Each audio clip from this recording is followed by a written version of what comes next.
Well, hello. Am I here? Am I here? Yes, I'm here. You can hear me. Oh, God. Isn't that great when you start up the stream and everything is working the way that it's supposed to be? Love it. Anyway, hi. It is Sunday. I am able to remember what day of the week it is. Sometimes it's a little touch and go. You know, when you work at home and you're like, what day actually is it? Like, oh, yeah, no. It's Sunday. So it's daylight savings day. I woke up this morning early, although I was kind of expecting to wake up early because we did go to bed kind of early. Uh, but yeah, I was like, it's 6:30 and I'm ready to be awake now. So I got up and then I was, I'm like doing stuff for a little while. I'm thinking like, oh yeah, I need to wash my hair before the show. Um, this is what my natural curls look like, not having like put them up overnight and getting like overnight curls. This is just what my hair looks like. Still in the process of kind of drying a little bit, but anyway, no tech issues. Is Lux leaving the left? Yeah, that's how I announce I'm leaving the left. Is just I stop having tech issues. Hi, pretty baby. Meow. Yeah, I know. Oh my gosh. Okay, so I got him a collar so that I can get him used to wearing a collar sometimes, so that I can give him a microphone. Hi, baby.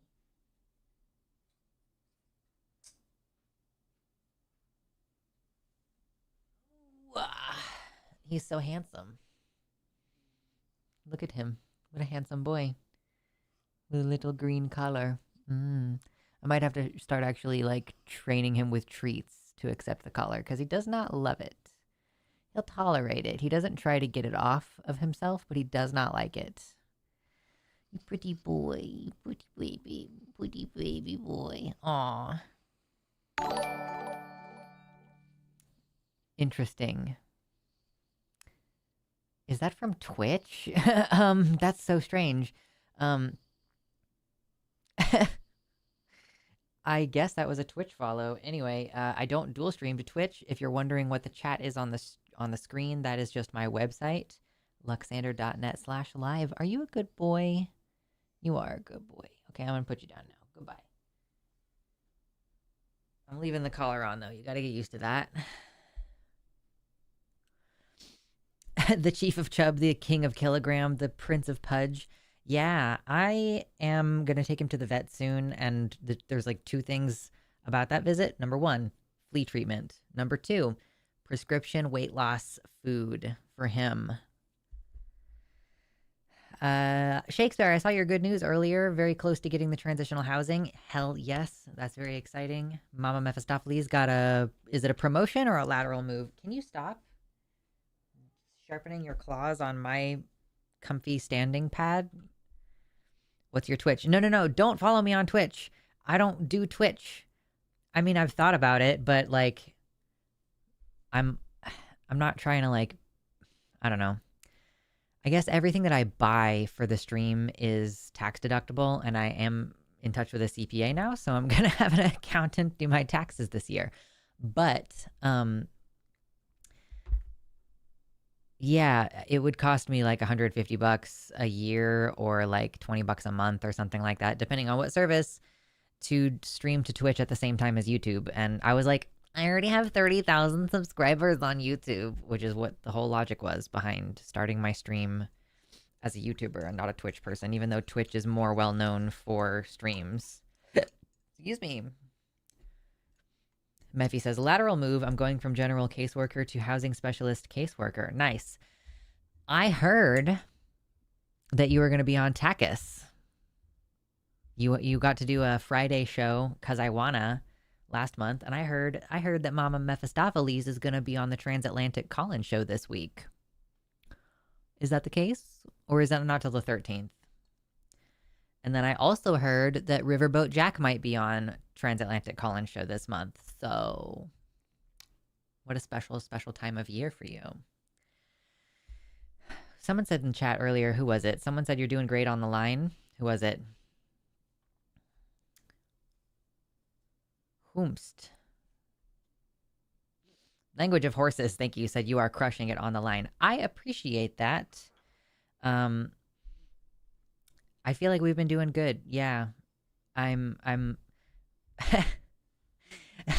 We had a production meeting this week and Jimmy tried to be like, "Oh yeah, all of you with ADHD never showing up on time." And I was like, "I haven't been late for shit." Like, I have never made us start a stream late. Nope, not me. Arden asked about the 13th too. Okay, that means that Riverboat Jack will be on Takis on the 13th as a guest, and Mama Mephistopheles will be on the 6th as a guest. I am busy the first couple of weeks of this month, and I don't want to be on camera very much. I'm even debating, like, so I'm definitely, okay, here's a little update for you. Today's Sunday the 2nd. I will be streaming on Wednesday this week, but I do not plan to stream on Sunday next week, the 9th, and I am not sure whether I'm going to stream on November 12th, the Wednesday next week, because my friend has moved up here, and I'm trying to make sure to be available for like the first week before he starts his new job. So, yeah. Jimmy has been known to be late on occasion. Yeah. I don't think he was exempting himself from that necessarily, but he was just like, it's so hard because all these YouTubers have ADHD, and like, I'm trying to wrangle them and make sure they show up to places and submit their, availability forms and stuff like that. So I understand, like, as a manager, it's probably quite difficult to wrangle everybody, but I was like, you can't impugn all ADHD people who work for you because I've never been late for shit.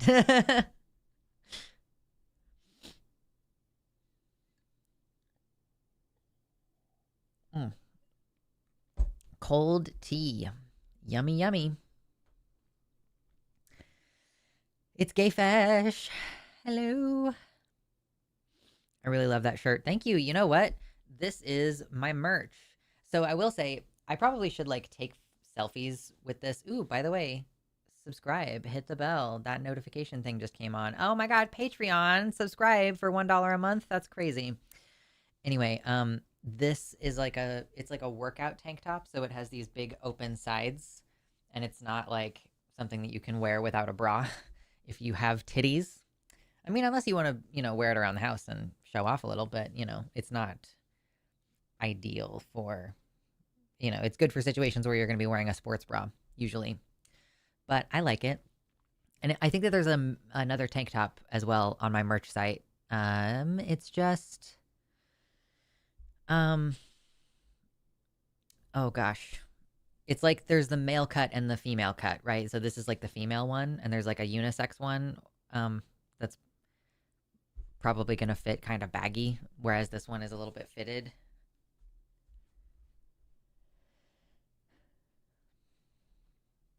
High functioning ADHD is when you have 10,000 reminders, alarms, and calendar alerts per day. They don't really work for me. Like, alarms and shit just kind of don't. I mean, if it's to help me for like a one-time thing, but if it's daily, it doesn't impact me at all.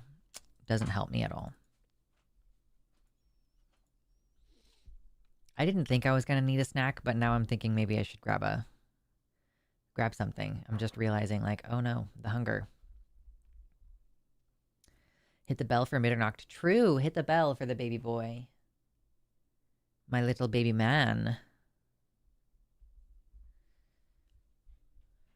What has everybody been doing this week? I feel like it's been a pretty chill time.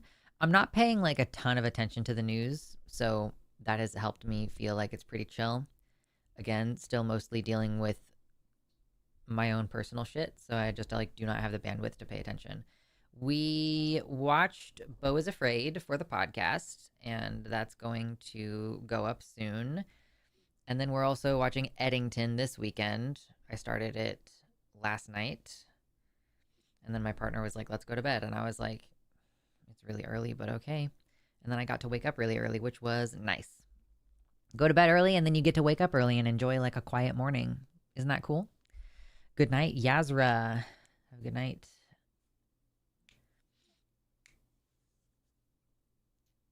I got some Reese's cups here. I'll throw you one. Make sure to stay 10 feet away from the landing zone. True. Got to do another Eddington watch. Yeah, I've been enjoying it so far. I'm hoping to. So this stream, I think we're gonna go ahead and cut it off at 3 hours. That might even be typical from now on of like just like expecting to do a shorter stream, so that because like I'm finding it really difficult to do other shit right now. But I do want to keep doing stream and I want it to be consistent. I just think maybe a little bit shorter and then I'll have like time between this job and my next job this evening. Maybe finish watching that movie for the podcast to record tomorrow.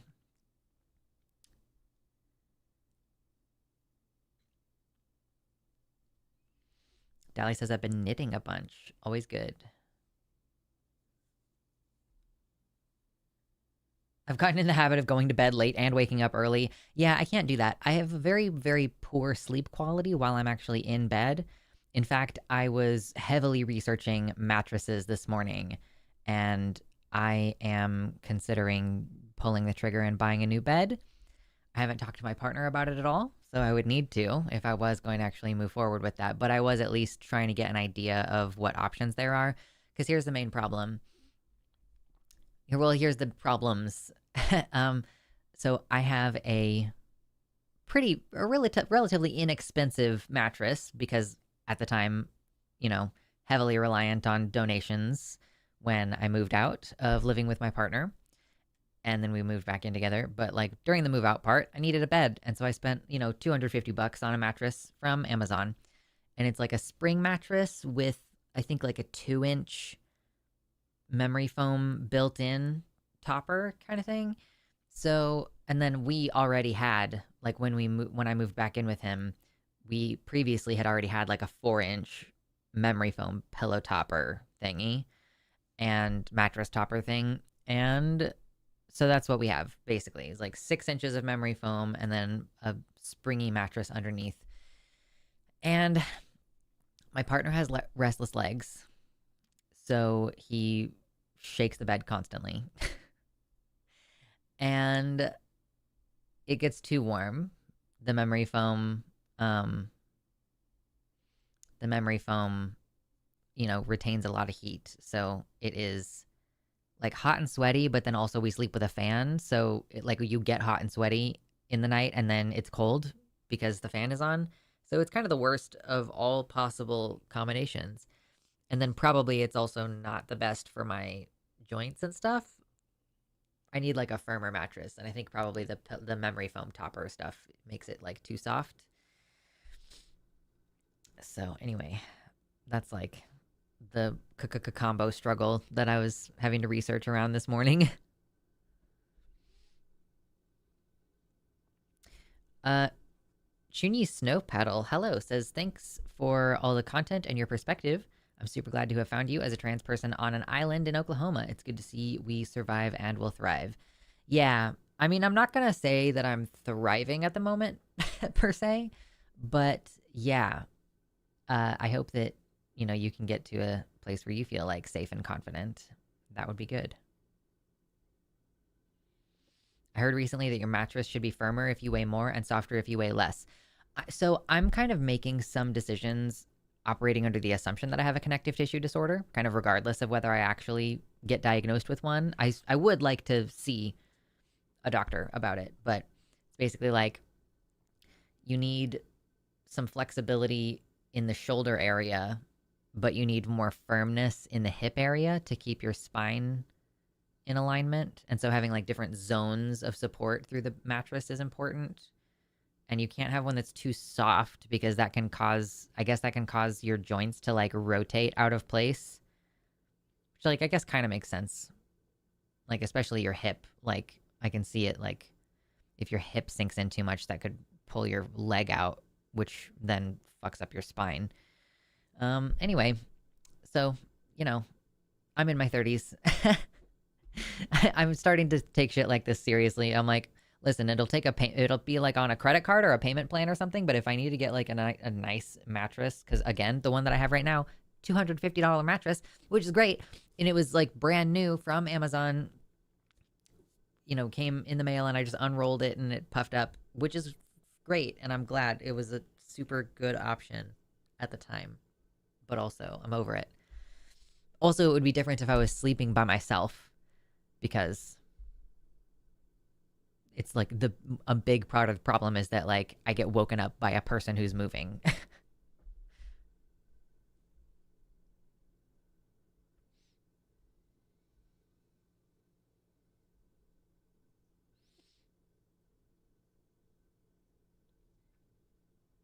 3 hours is a long stream for me. Yeah. I guess like my frame of reference for how long is a long stream, with the people that I was watching is like Vosh would go for like 6 hours. Demon Mama would go for like 8 hours sometimes or even longer occasionally. So I guess my frame of reference was like I should go for at least 4 or 5 hours. And I think at first I was really shooting for like more like in the 5 or 6 range, and that's just too much. It's just too much. I'm so sleepy. And my voice gets so tired. Like my throat hurts. That might be a connective tissue thing too, where like there's a million billion different muscles and pieces of connective tissue in here. So like difficulty swallowing and like sore throat are things that happen. Demon Mama would occasionally go so long that her VODs stopped recording. Oh my goodness. Like on her streaming software would like stop recording it, or like YouTube would stop. Anyway, regardless, that's crazy. Um yeah, and like I'm kind of at a place where I have the stamina for a 3-hour stream because I do them on a regular basis. We do usually about like a 3-hour show on Takis. Oh, YouTube stops recording after 12 hours. Wow. So Demon Mama would occasionally go 12 hours. Wow. She was such a trooper. I can understand why she doesn't want to get back into it. Like that is just a very demanding set of expectations.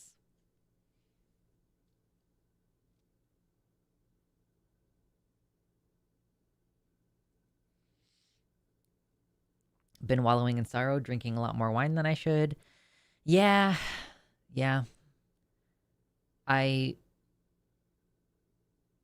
have been like already on a path where I'm like drinking less, and I think like it's okay for holidays, which for me holidays are roughly every 6 weeks.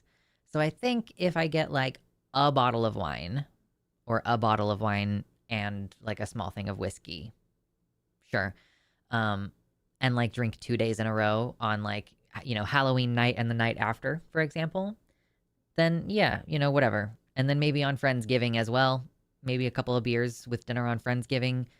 And then not again until Yule. And then like just kind of continue on like that. Every 6 or 8 weeks or so.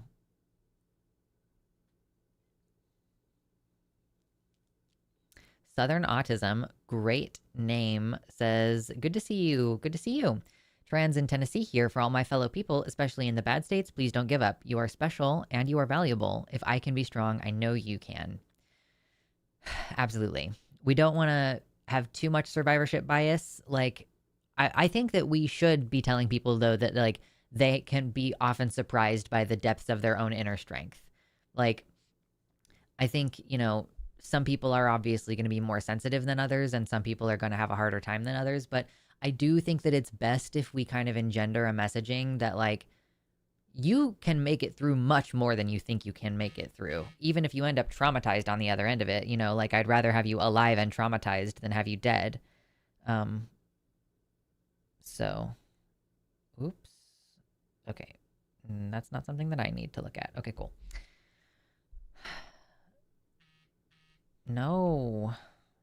Oh my God, girl, please. That's so weird. I feel like normally if I'm on do not disturb mode or on streamer mode on Discord, I am not then getting notifications on my phone. Or does that usually happen?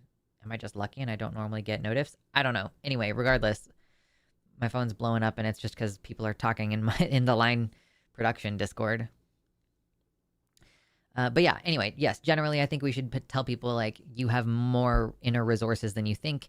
And also like there's a community out there who will support you, and that it really only takes like one person to make that burden feel much, much, much better. So, you are stronger than you think, and reach out because even just one person on your side can make a big difference.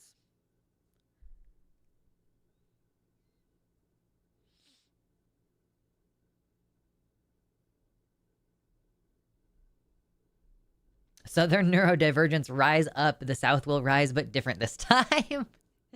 Hell yeah, Mephi. That's awesome.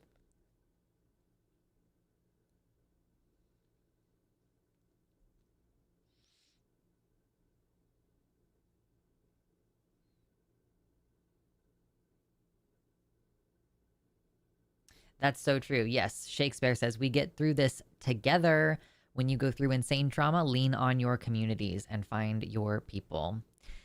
Yeah. Yeah. I really never ever want to lean on anyone ever. And it is super maladaptive. But I was, I reached a place this week where I was like, shouldn't be dealing with this by myself. This feels like something that I need some peer support for.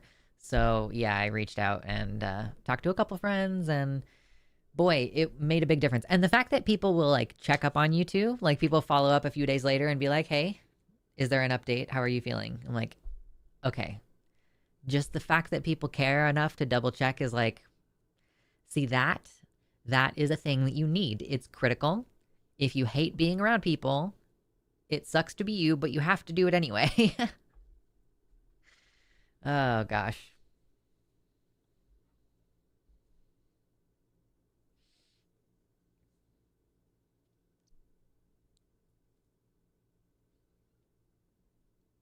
Southern Autism says to Mephi, we will lead with logic and stimmy toys. True.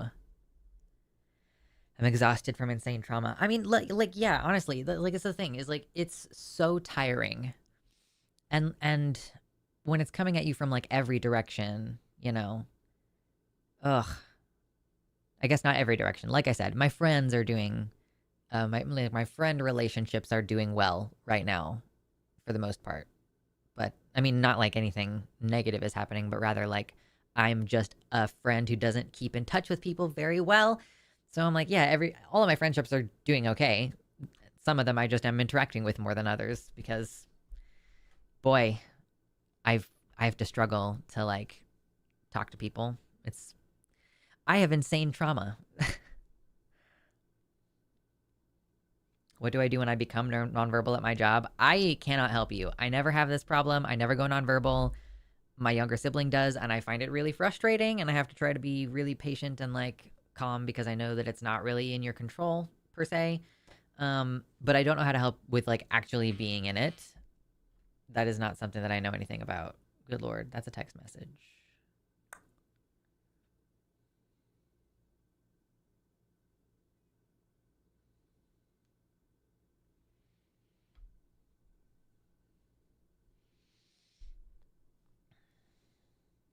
Sometimes it feels like one of the biggest obstacles to political organizing is the social awkwardness because none of us want to have to network. Yeah, that's part of why it's good to join like pre-existing networks, right? Like there's the Democratic Socialists of America, like the Communist Party does stuff locally, and like uh I mean, any number of those things. Like, there have been I've seen some folks online who have been like, quick, let's now begin a mutual aid something or other about food. And it's like, no, stop trying to reinvent the wheel. Just go volunteer at a food kitchen or whatever. Like, just join the existing apparatus or donate money to the existing apparatus. You don't need to like start something completely out of nowhere.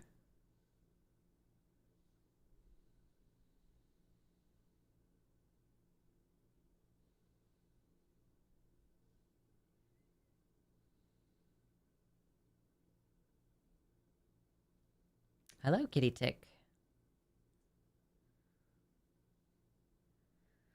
Would not have made it past this year and a half without my communities. My whole life fell apart. Still don't know how to heal. Yeah. But like, yeah, you absolutely have to rely on the people around you. So make sure you have at least one.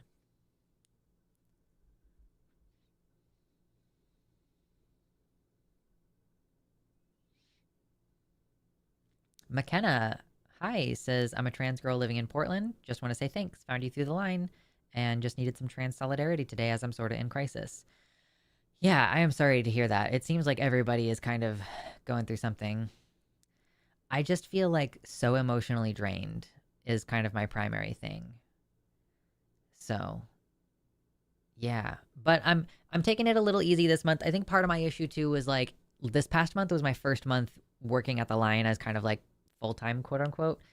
And so I've been working, way more days than I was originally planning to because I was like, listen, I'm going to make that money. Like my holiday paycheck is going to be a big fat holiday paycheck. Not that I'm necessarily planning on spending a lot at Christmas. I was thinking like, okay, I'll get each of my two people. Well, I guess I got to factor in a third person now because I would like to, like, my friend is moving up here and I figure we'll probably do Christmas together. We're already going to do Thanksgiving together. And I really doubt that he's going to travel home for Christmas after having just moved here.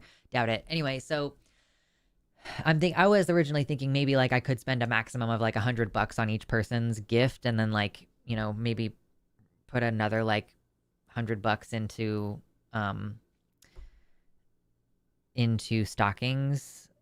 Although originally this was my calculus for only having two people to take care of, so maybe that'll be different. But um I'm gonna take it a little bit easier this month. I went so hard with, you know, I was producing full time and hosting a bunch of shows last month. So my friend is moving here. I'm taking a little break from being on camera while he's settling in, and I'll pick it back up in December. So yeah, I'm definitely just a little bit overworked. And I'm trying to figure out too, cooking is clearly like a form of labor that I need to allocate some energy toward doing. And also I need to work it into my schedule to be like more consistent about doing the dishes.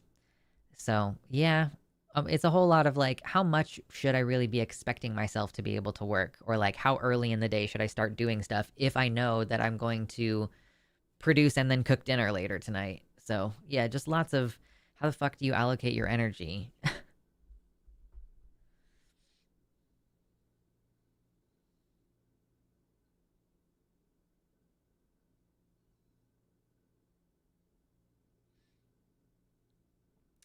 Mephi says, to be fair, I did just start something completely out of nowhere regarding mutual aid, but it's because we saw a need no one else was filling. Sure, yeah, but like yeah, for a lot of these things, it's relatively like if you, in terms of getting more food to more people, there's more or less an existing apparatus that you could just donate money to or donate your time to. Um, Although even those main lines are probably going to be strained, so maybe we will have to be more inventive and work kind of outside the box.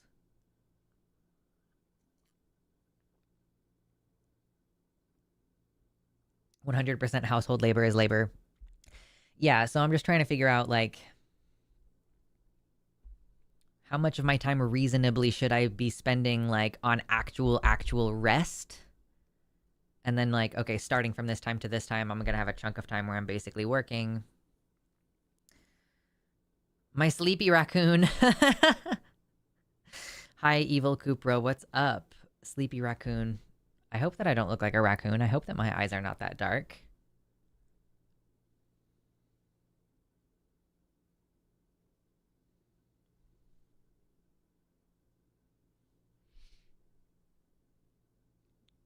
I think we should do direct action. Yeah, and I'm not saying we shouldn't, just that, we just don't need to reinvent things and be like, let's start from the ground up on a brand new thing, in terms of making sure our neighbors get food. And it's like, dude, there's probably a food pantry. There's, at the county level, at the city level, there are programs that you could volunteer for and donate money to and everything.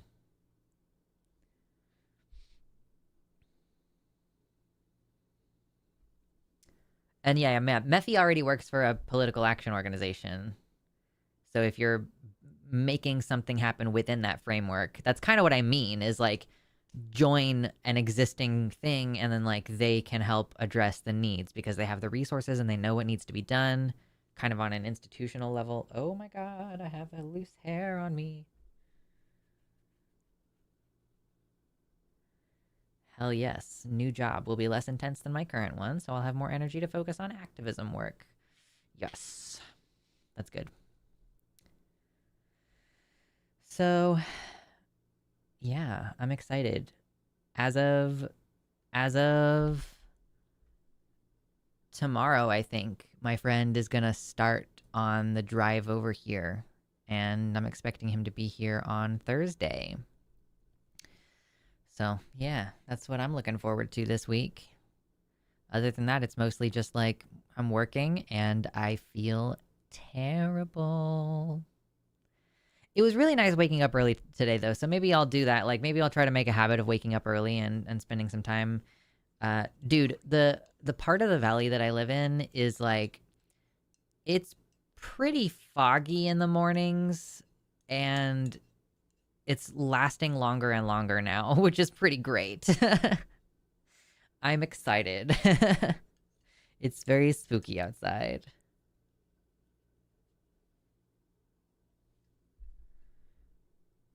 Jane the Thankful says, I'm an anarchist, so I reject the existing institutions as a pathway.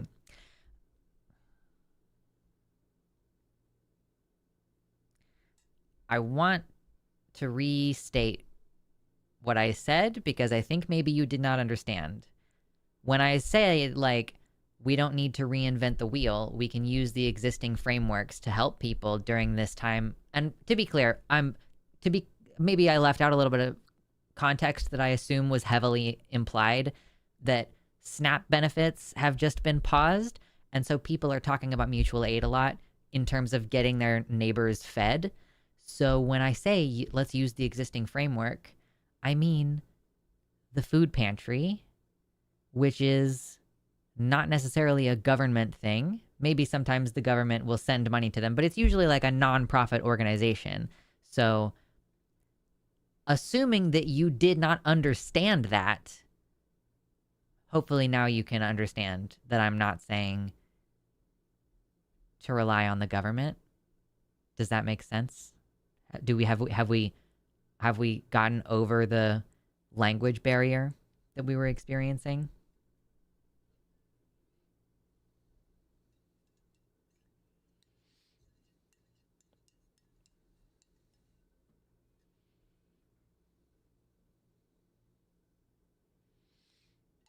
Oh, I guess I am not really super familiar with your 6W project. So Mephi works for a nonprofit serving homeless folks as her main job, and then started the 6W project with some friends to help people get the specifics of taking action for political change and direct people toward resources. So those are two different endeavors. Okay, cool. Sorry, I misunderstood.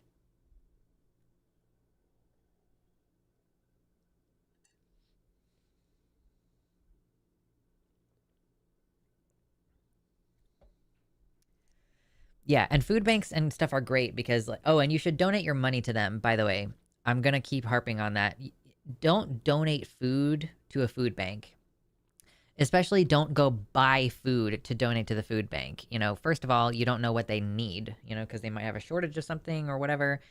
But also, they have relationships. The food bank has a relationship with grocery stores in their area where they, the food bank, can buy way more food for the same amount of money at like a steep discount because they're the food bank buying it, right? Whereas when you go to the grocery store, if you say, I'm donating this to the food bank, they don't give you a discount. So just donate money to the food bank.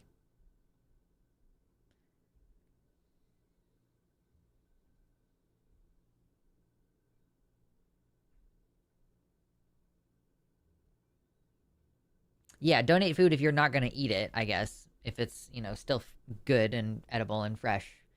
But if you're not planning on eating it, then sure, donate the food. But yeah, donate money primarily.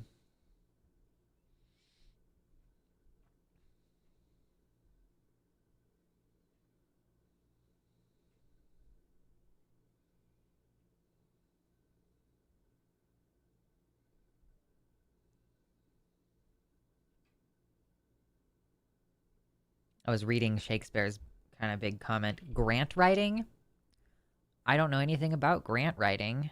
What is that like? Are you saying like encourage people to write grants for your community outreach programs? Like basically ask people to donate. I don't really know what you mean by grant writing.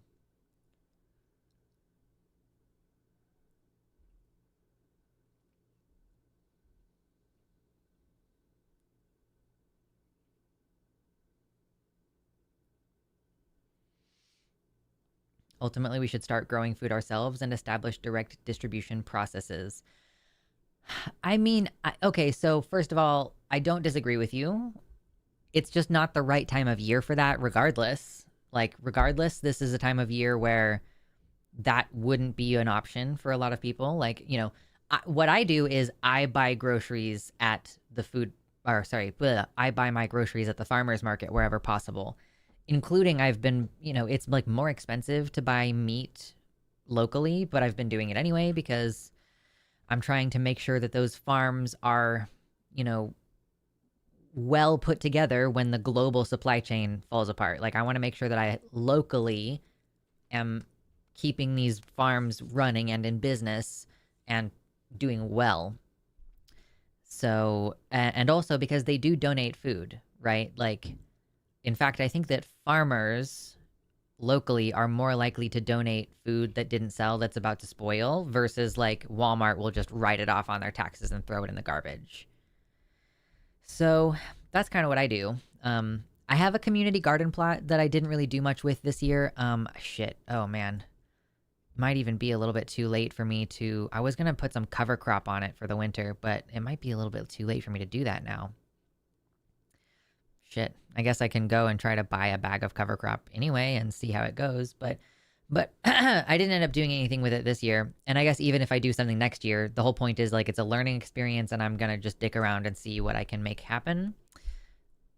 Oh, another thing too that I would recommend is there are like volunteer programs if you live near farms where like maybe the first harvest that farm has, like the big primary harvest, they pay for people to harvest it and then they sell it, but it's like not worth the money for them to hire people to get the second harvest of like, oh, there was still some stuff left that wasn't quite ripe enough, but now it's been 2 or 3 weeks and that stuff is ripe now. You can volunteer to go pick that second harvest, and then the program donates that to the community, and you can sometimes keep like a small portion for yourself.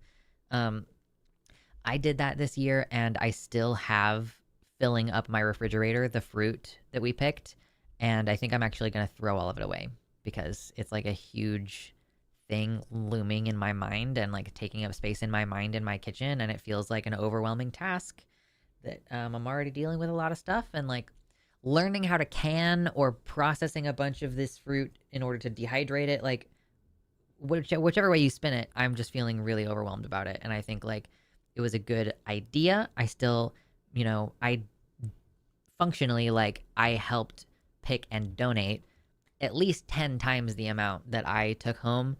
So I feel like my good deed is still done, even if I throw away the food that I brought home. I just can't fucking deal with it.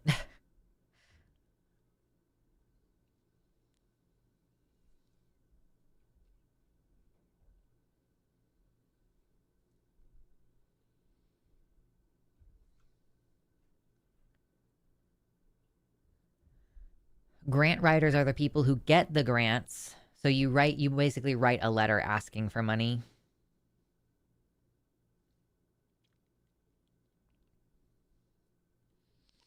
If you want to know about canning and preserving, feel free to chat with me offsite.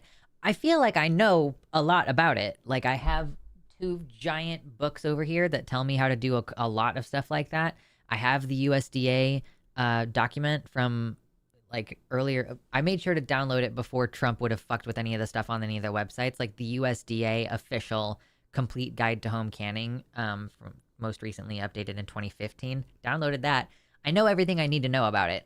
It's just like so much effort in my mind, and it's like you're trying a new thing and all the like taking it slow and the hesitance of like a thing that you've never done before, and feeling like there's a lot of fruit that I need to process because I brought like kind of a lot of it home. Just I'm gonna give up on it for now, table it for later. Maybe sometime in the future, I will specifically buy a specific number of something and be like, I am going to can this. And then I will do a very small canning experimentation process.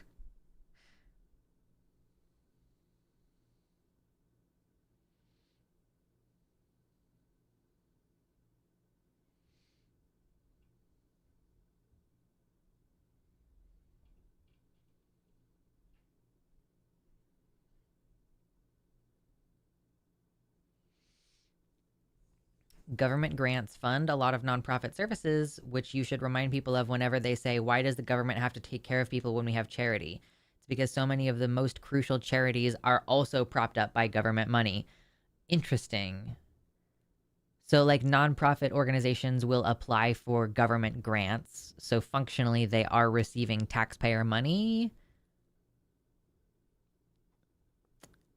because they asked pretty please for it. Interesting.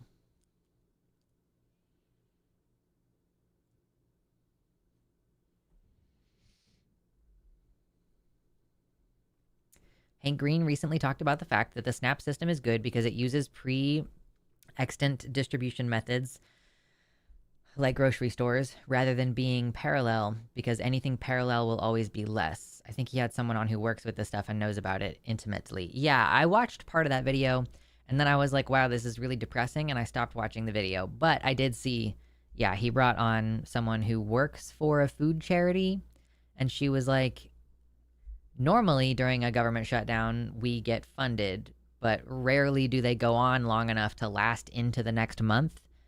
And even then, like, we always, have like a set aside money for at least 1 month of SNAP. Like, maybe it won't fund SNAP indefinitely, this emergency money, but it could fund 1 month, which again is way too long of a shutdown. If we get into a second month of this shutdown, then I think we're looking down the barrel of kind of a broader problem. Which, like, again, so, and this is something that I've been kind of stewing on for a little bit, and I can't remember if I've talked about it on stream or if I've asked your guys' opinion about this. Hey, we have 64 viewers and 78 likes. Thank you so much. Damn, I appreciate that. We have yet to get our first donation for the day. If we get to our first donation, or sorry, if we get to our donation goal of $100, I'll open the chest, which is not a mimic. You see the treasure chest over here? Barely. It's not a mimic. I promise. I will open it. Anyway. Yeah, Snap is great because it functions kind of in the background. It's like, oh, okay, we just provide funding for this thing and we give the money to people on a preloaded card or whatever, like a debit card, basically. And then you just pay with that. And unless you know what an EBT card looks like, and it might be different state to state, then you would have no idea that the person is even using SNAP benefits to pay for stuff. Maybe they might be like, oh, I need a split payment. I'll split payment on this, and then I'm going to enjoy a little bit of whiskey tonight, and I'm buying that separately or something. I don't know.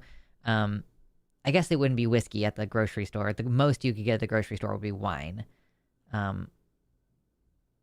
Right? Like, even in places where you can buy alcohol in the grocery store, it's like wine is the most it gets. I don't know. Anyway.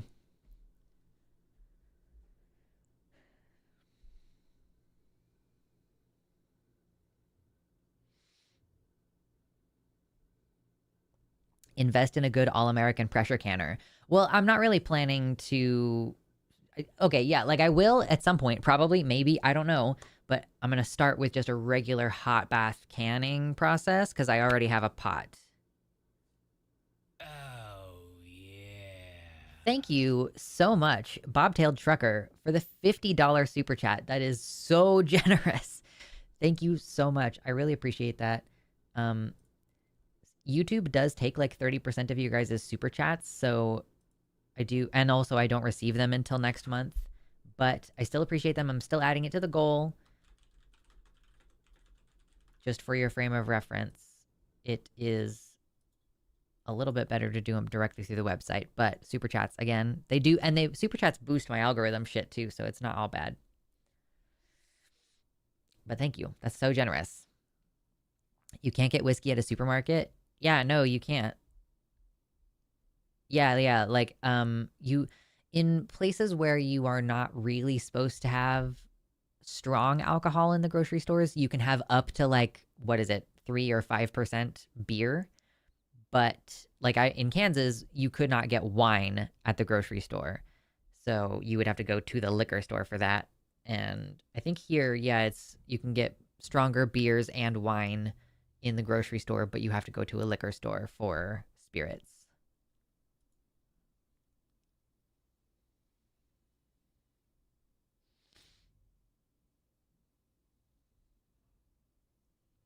Why is Trump using the military instead of the Coast Guard? I mean, I don't actually know. I guess I am not certain what the Coast Guard is equipped to do. And, obviously, like I mean, can you mobilize the Coast Guard and go invade Chicago? Like maybe he's using the National Guard and isn't straying from that plan because he started with Chicago and it's hard to imagine. Or I guess they started with California, so I guess they could have started with the Coast Guard in California. But again, I don't really know what the difference is between mobilizing those two groups legally.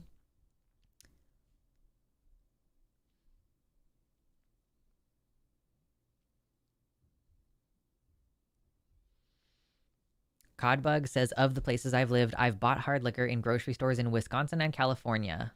Okay. There's a grocery store in Lexington, Kentucky that has a liquor store. Yeah, yeah, I know. The hot water bath preserving method has to be with acidic fruit for the most part. And like tomatoes, it fucking depends. Like the acidity range with tomatoes is so broad that you can't necessarily rely on the ability to just do a regular hot water bath. You have to pressure can tomatoes just in case. What about Venezuela? Okay, wait, hold on. Someone's asking me about Venezuela. What are we talking about? Oh my god, I need to reread what you said earlier. Oh, why is he using the military instead of the Coast Guard regarding these ships in the off the coast that he keeps bombing and shit? I mean, I don't know. I think it's probably just like he enjoys doing it. June says that the Coast Guard is the military. Yeah, but like, I guess it feels fun to press the button and go hee hee, send a missile. I don't know. Are we pretending that any of his decisions make any sense?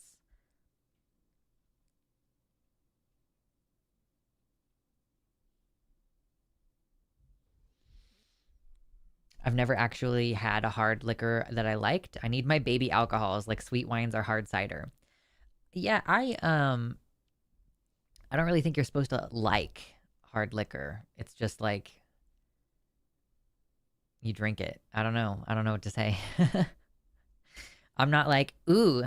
I guess to some extent I am like, ooh, whiskey, but it's like whiskey. It's not the taste though. It's like nothing about the way that it tastes that I'm like, I'm excited about that. There are qualities like the burning is nice and the warm sensation is nice. Um, I guess it's kind of exciting when you're like, ooh, that tastes crazy. I think whiskey tastes great depending on the brand. Sure, yeah. Whiskey needs water to open up. I've heard that. Yeah, you can just take like a drop of water and put it on the whiskey and it'll create like an oily foam on the not oily foam, an oily film on the top as it like separates some of the stuff from the barrel comes out of the rest of the liquid. It's kind of crazy. Rum, I don't know anything about rum. My partner can't drink rum, so we never get it. Do you ever watch videos of people opening 60-plus-year-old canned goods from fallout shelters? Gnarly stuff. I can't get enough of it. It's a format that they do on Good Mythical Morning every once in a while. So there's like a handful of Good Mythical Morning videos where they do that. Like, ooh, let's open. And they've done it on sorted food as well.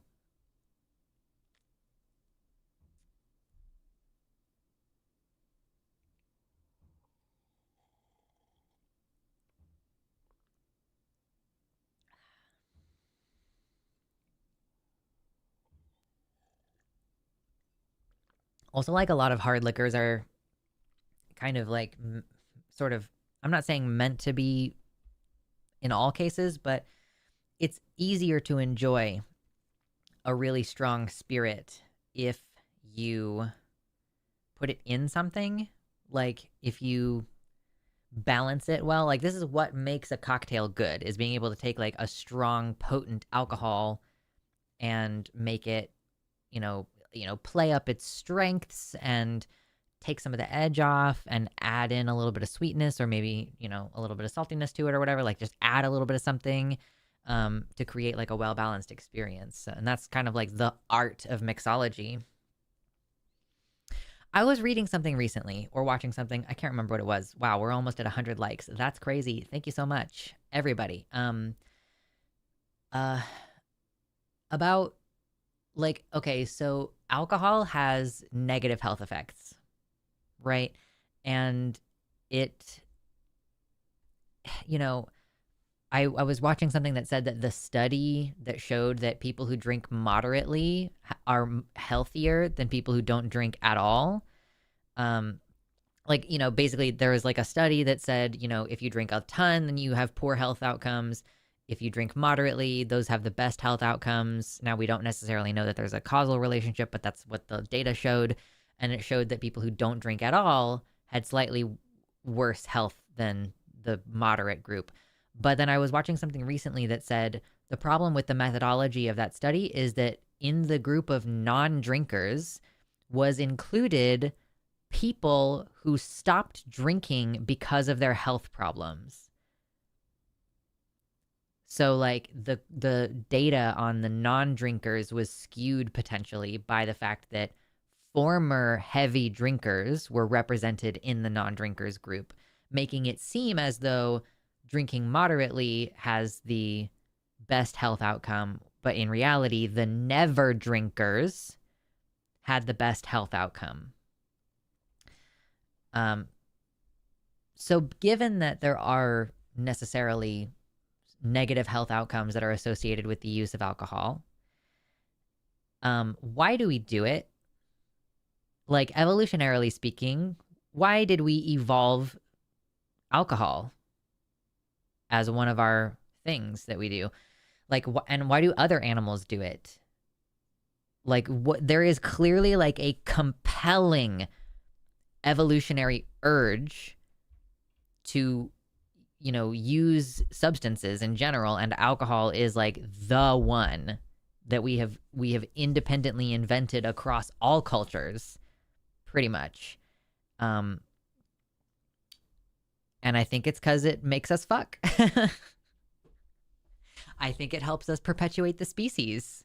That's why that's the evolutionary pressure that I think keeps us drinking alcohol. I think it make us fuck. I don't know what everybody else's opinion is on that.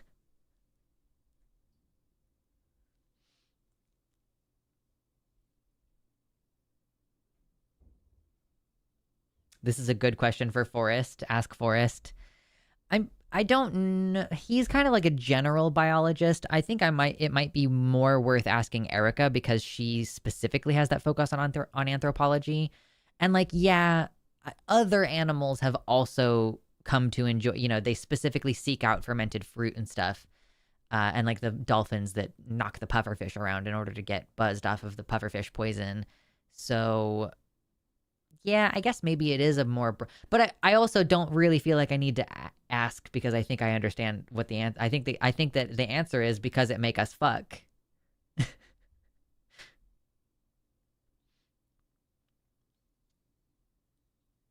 But I am going to be seeing Forrest later this afternoon, so maybe I'll ask him. If we have time before the show, I will ask.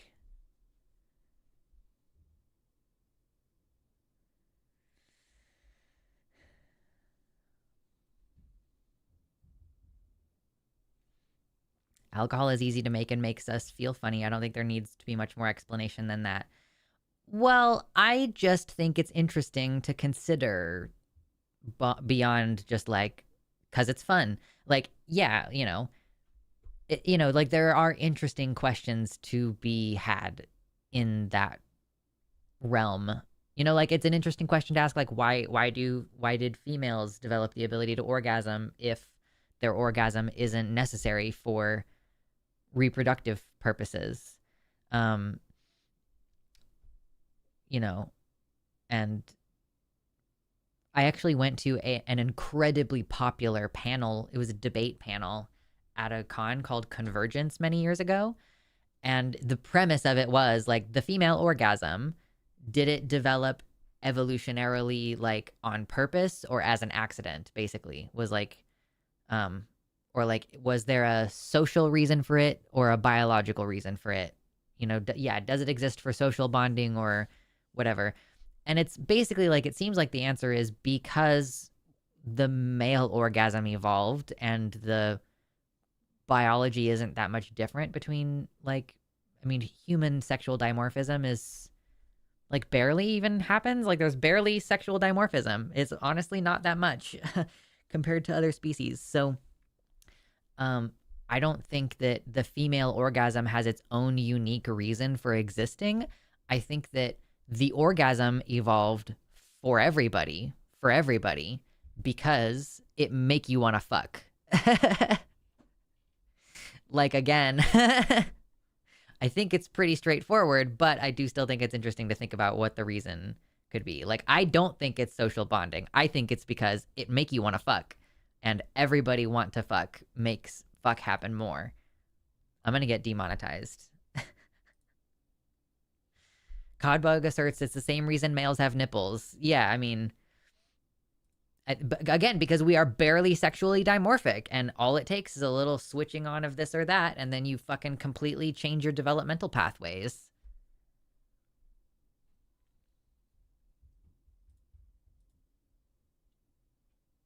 Indeed, it is advantageous in a social species for both parties to want to fuck.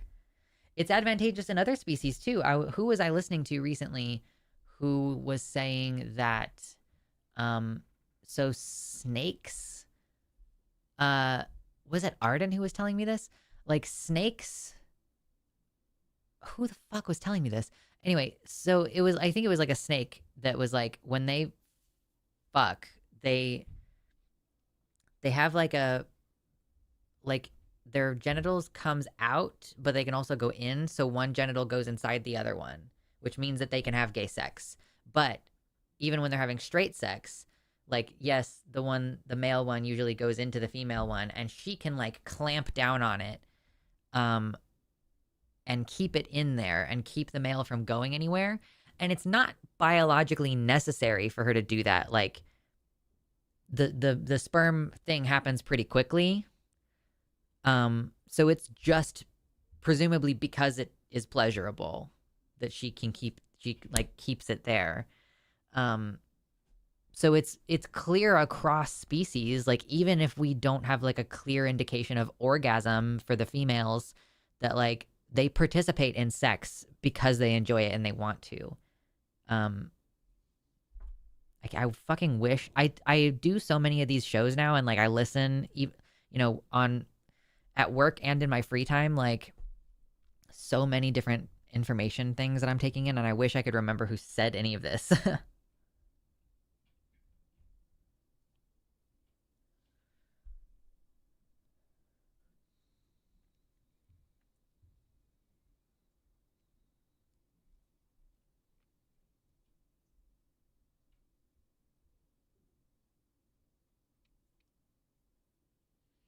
Dapper Tamarin says, if I'm remembering correctly, humans are the least dimorphic of the great apes. I don't actually know if that's the case. I don't really know anything about chimp morphology. Or chimps are considered great apes, right? It's like chimps, gorillas, and then us, right? Hi, pretty baby. You're looking handsome. Yeah? Meow?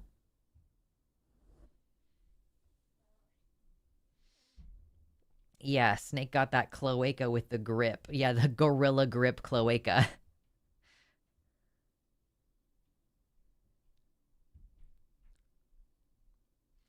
Chimps, bonobos, gorillas, orangutans, and humans are the great apes. Then you got the gibbons, which are the lesser apes. Okay, I knew that there was like at least one species that was an ape but was not a great ape. Girl. Okay, well, guess what it's time for? Mr. Baby. Ugh, it's time for you to be on camera. Are you a good boy? You sweet baby? You handsome boy? You're such a sweet baby.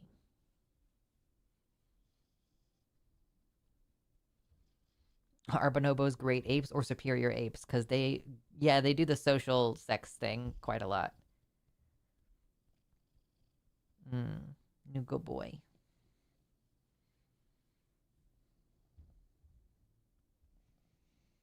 Yeah?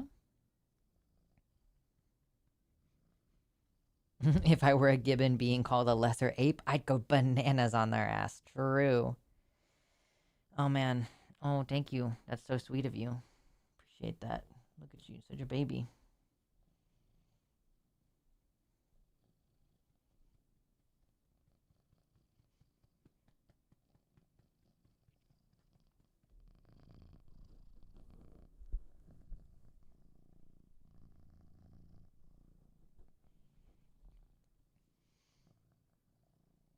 Oh, I ordered a USB-C cord so that I can hook up my lavalier mic to the computer. So we might have that on Wednesday. Work wants me in early. Boo. I understand though. It do be like that sometimes. Are you pretty, baby? Oh my goodness. Can I put you down now? I'm put you down now. Okay.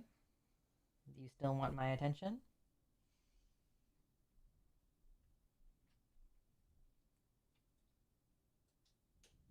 I freed him of his collar. We're trying it in short bursts.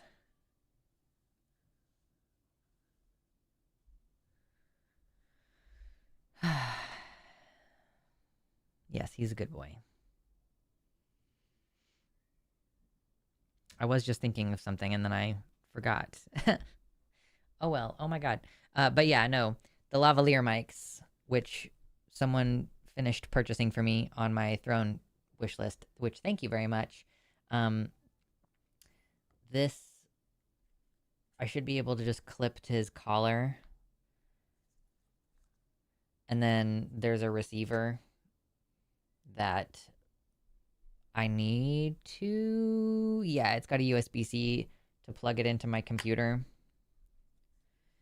And hopefully I'll be able to just like have a lavalier mic live feed to my computer and maybe even to a laptop, or I could have just sent you USB cords. I bought a high quality data USB cord with threaded fucking whatever, you know? I don't need somebody to send me USB cords. I got it. Are you a baby? I'm doing it again. Yeah, well, you want my attention all the time. So, oh my god, you're stabbing me. Okay. He's filled with stabbing. He's very sharp. Are you a good boy?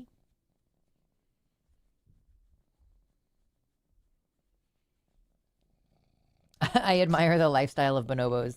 They're the hippies of the great apes. Make love, not war. True. You're such a good boy. Knife hands. He's true. He's Mitternacht knife hands. Mr. Knife Hands. Mr. Knife Hands. He is a knife and he has knife hands and hands on his knife. You good boy. Oh my goodness. Oh my goodness, he's a baby.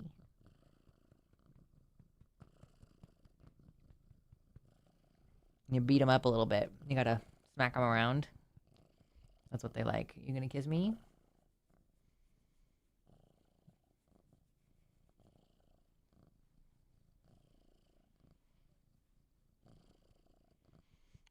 We go to the vet soon. Are you gonna be sad? I have to get you an appointment. We'll find out if the vet that I want to take you to is taking new patients. Let go of my shirt. He said, I'm trying to take your bra with me. Freddy Krueger cannot fuck with cats, but they're like, because they're like, LOL, only one knife hand? True. Scary Terry.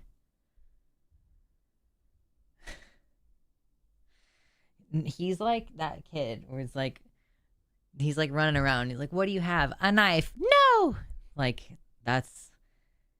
I'm like, what are you doing? And he's like, I have a knife. And I'm like, why would you do that? And he's still sitting here staring at me. Do you need the butt scratches? Is that why? I know. I will take you to the vet soon. I will get you the correct strength of flea medication because the last stuff I got was not for you. It was for a much smaller cat. Goober. Has anything insane happened and I just didn't hear? I know that I heard that Brianna Wu is trying to claw her way back into being accepted by trans people. I don't actually know how that's going to go or like how long that grift is going to last. But, you know, Brianna Wu famously cozying up to... I really just think she's guilty because... So there was, trigger warning, there was a suicide of a young trans woman. She was 21 years old. She was a swimmer, which it's kind of confusing. Her name is Leah Smith. So I was like, wait, Leah Thomas? And then I was like, no, Leah Smith is a different person. So Leah Thomas, Leah Smith, who also was a swimmer, she seems to have taken her life. And I've heard that Brianna Wu had been at her college campus having a debate against someone vile. Yeah, hold on. I'm getting there.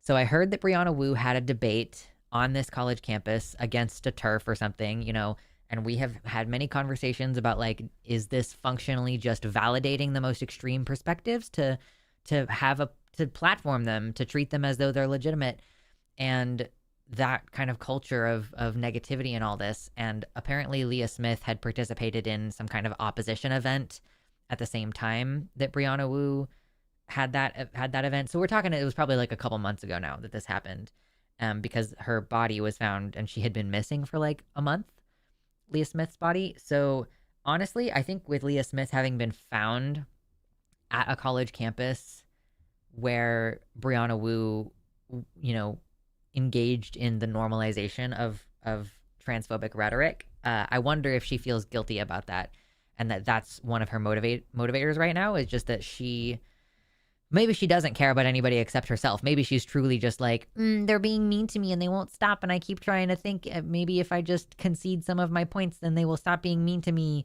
But they won't stop being mean because they're hateful and transphobic, and that's the point of being a TERF. So anyway, I don't know. Maybe it is entirely just about her and her feelings. But I mean, maybe she feels guilty because this normalization has harmed people. You know, people have died. No two ways about it, really.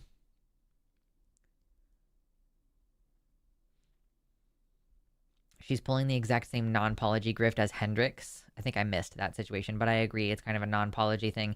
She was like, I'm setting aside my beef with my trans sisters. Contact me and unblock me if you want to, whatever. It's like, that's not how it works. You were just like, I don't like how extreme you guys are being in advocating for your own fucking shit. And so therefore I'm going to talk about how terrible you are all the time. And then people were like, wow, Brianna Wu is such a bitch. I can't believe she's doing that doing all this. Sucks to be her. Don't ever want to talk to her again. And now she's like, I forgive you, my trans sisters. Like, girl, no. Have you checked to see if anybody is interested in forgiving you? Have you checked? Have you apologized? Do you recognize that you did wrong genuinely with your mean girl shit for fucking years? No, she does not recognize this. She will not recognize this. She simply wishes to be the center of attention. And she wants people to be nice to her. She wants to be the center of positive attention. She can no longer tolerate being the center of only bad attention from trans people who hate her and TERFs who hate her.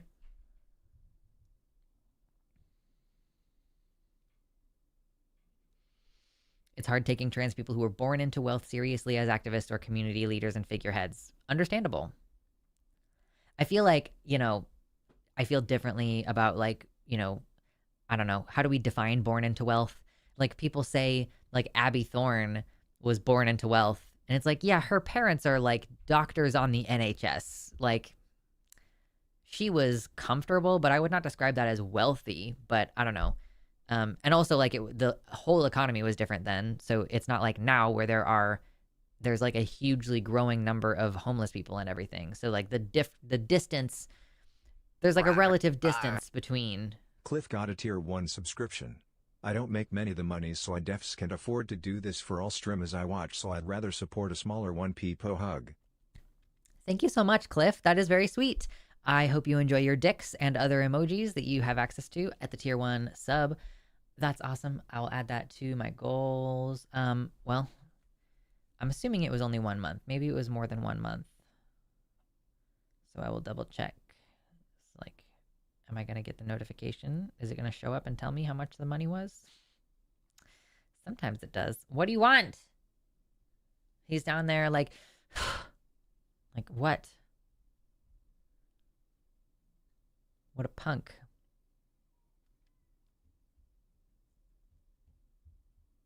Okay, I see. You got a 3-month, so it's a $12 dono. Thank you so much. 3 months of sub. $62 today. Chest, not a mimic. Let's open the treasure chest, which is the one that's definitely not a mimic.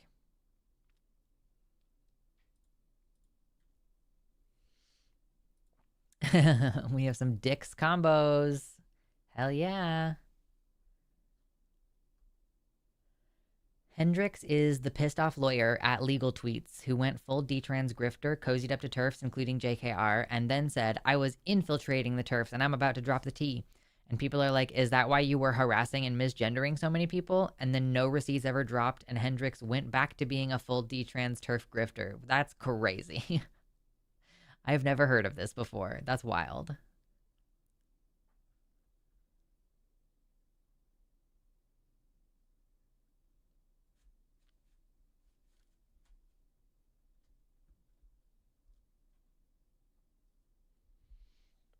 Most trans people I know have either been homeless or on the verge. That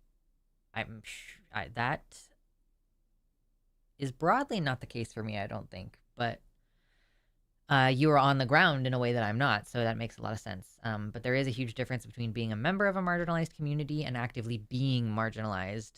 Soft hand syndrome. The most vulnerable of us frequently get our voices ignored as the rich kids get to speak for us. That's true. That's definitely like always going to happen. Yeah, I try to decenter myself as much as I can. Like I recognize, the world is scary for trans people, but I'm also like not. I don't think, honestly, I feel relatively safe because I don't actually think that I'm anywhere near the top of the list of people that they want to go after. I'm not saying I feel totally safe, and I'm not saying that I even materially am totally safe, but, I'm not sitting here and pretending like I fear for my life every time I leave my house or something. That's just not the case.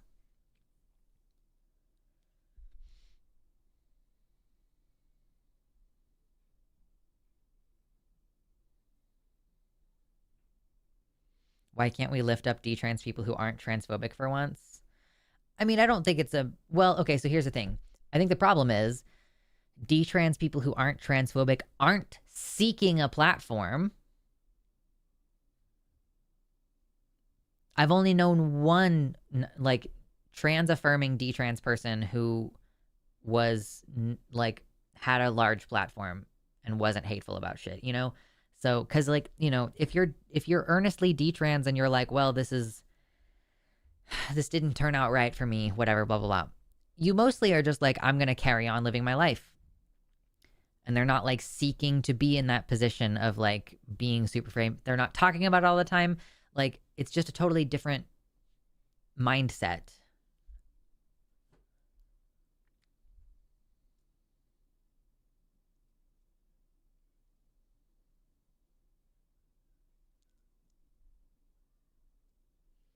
If anything, your content is probably the thing that could make you a target rather than your identity.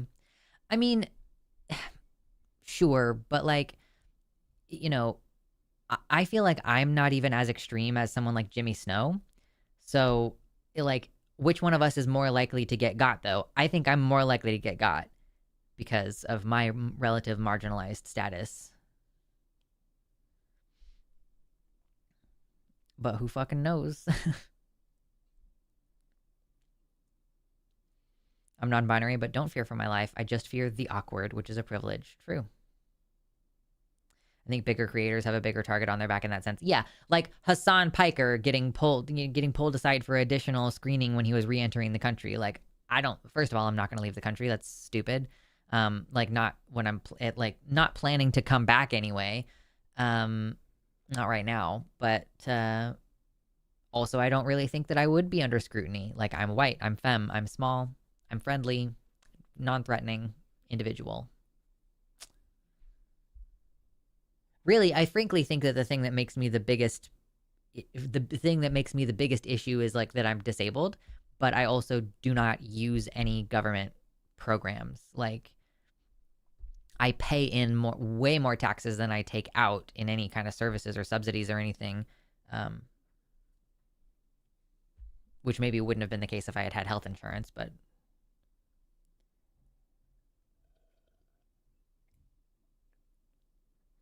I had never experienced housing insecurity in my life, but I've been trans for 2 years now, and I'm there currently. I come from a family that was upper middle class. Yeah, damn.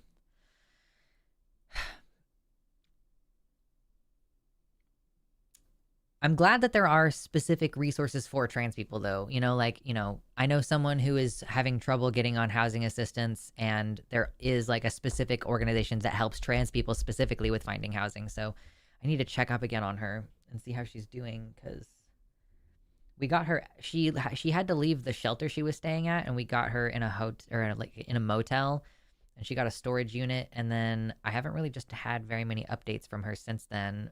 I was going to be like, hey, talk to this organization, see what they can do. Like, even if you can't get housing immediately in a permanent sense, maybe you could at least like get connected to a peer network of people who might let you crash on their couch or something. But it's, it bothers me. It's scary that there are so many trans people who might die this winter, like whether that's from the cold or whether that's from being disappeared or something. Like, it's scary and it doesn't make me happy. As a disabled person who does use government services, I'm a target. Yeah, for sure. Like, in every respect that I could be in someone's crosshairs, I know that I am personally not like number one on the list. Serendipitous, welcome to the website. Says, currently roughing it in a car. My partner and I just applied for an apartment, though, hoping we get it. I've got my fingers crossed for you. Double crossed. I hope that things go well for that. It's like that cycle that you get stuck into, right? So I'm guessing at least you have a job. At least both of you have jobs probably. So, but that cycle where you like, if you don't have a job or housing, and like the job won't hire you unless you have an address, but you can't get an apartment unless you have proof of income, and it's so tough. So at least, I'm assuming you guys are just like roughing it in your car, but you're both working, or at least one of you is working, and then you get the apartment and you kind of like claw your way back into that base level of stability. Oh my God, it's so stressful though.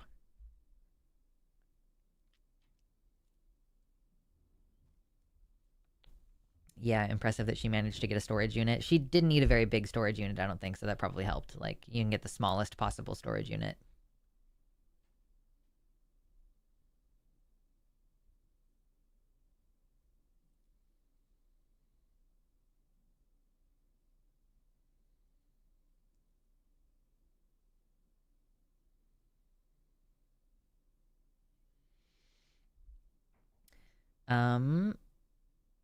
The whole trying to leave and immigrate thing. Yeah, it's impossible to find a government that's disability affirming enough to allow me to immigrate with a path to citizenship. I thought that Canada had changed their application process to where they were going to allow more disabled people. Like, and I think I thought that was a while ago. Like, my friend Anya, who's a disability activist in Canada, I thought that she was like, yeah, this has recently been changed.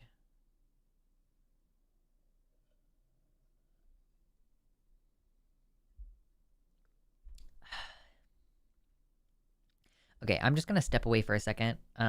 I'm gonna switch the cameras, but I'm not gonna play music or anything. Because I'm just gonna be gone. I'm just gonna take like a little midstream break, basically, since I'm only planning to do 3 hours. But I'll be back in a minute, maybe with a snack.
Okay, I'm back and I have a snack.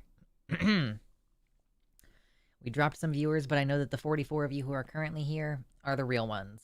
You're the MVPs, and you're the best.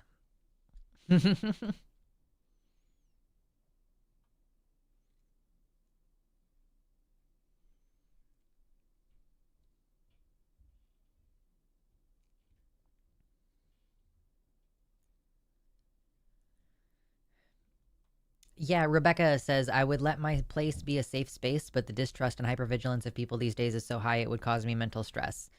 Yeah, I don't generally think, like, unless you know someone quite well, I do think that there is some amount of risk unless you have institutional support. Like if you work with a peer support network and you have like, you know, you can easily refer back to a case manager or somebody or something like that. But I do know it would be difficult. You definitely are putting yourself out there in a way, unless you have like, okay, this is like, you can sleep in the basement and there is a door that is a separate door for you to go into. What snack did you get and did you bring enough for everyone? So I did not bring enough for everyone, and I did eat most of the bowl that I made myself. These are red lentil snacks. They're like crunchy. They come in rings. I just already ate all the rings out of this bowl. But they're like crunchy red lentil. I think this is like a sour cream and onion flavor, but they're really, really, really good. And they have lots of protein in them. So, yummy, yummy.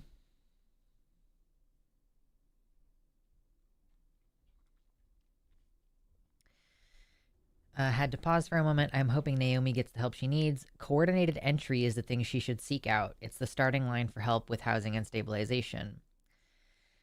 Yeah, she supposedly has a therapist and a case manager, and there is a specific like organization in Baltimore that works with trans people. That she was like, yeah, I'm gonna go check it out. And they have a peer support network. They help people with housing and stuff. So that's what I suggested that she go check out. You seem to be rocking the sporty Spice vibes today. I guess so. I did say that this is kind of a workout tank top, which again, you can buy in my merch store. I think it's only like 25 bucks, 20 bucks, 25, something like that. I don't plug my merch store very much, but you should go there and buy things. You get more out of it directly than just donating. Meffy, that's great. In fun news, I'm going to be a bridesmaid at my friend's wedding in 2027. Never been a bridesmaid before. Cute. That's cute. Excuse me.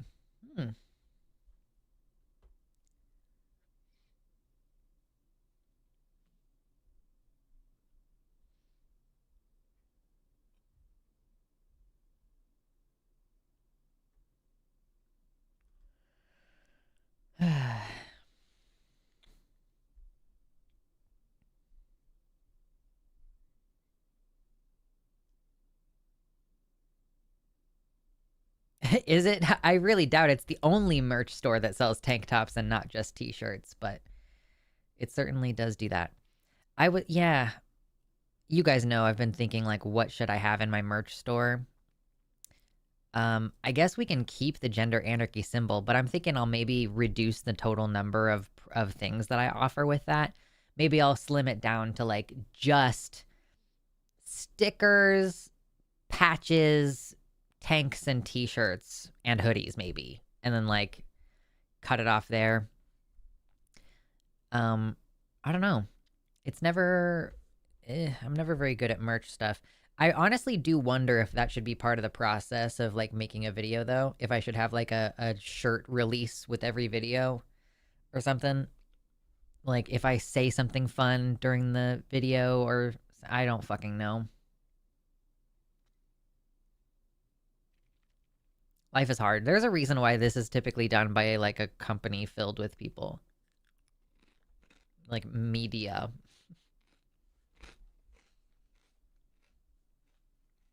It's true. It is the only merch store. I'm going to try not to eat too many of these on camera because I don't know if you can hear, but they're very crunchy. Super duper crunch, but I don't want to eat in the microphone.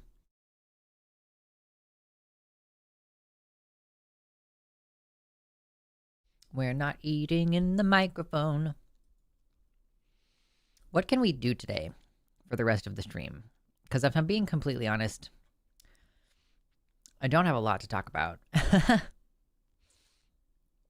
I am just struggling immensely in my life. I watched I watched House of the Dragon again this week. Nobody cares. Rewatching things I've already seen.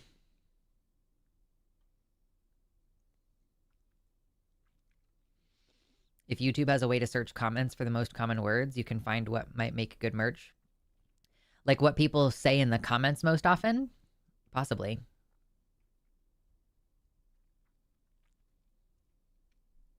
Rebecca, that's crazy. Why do cats insist on stepping on tits?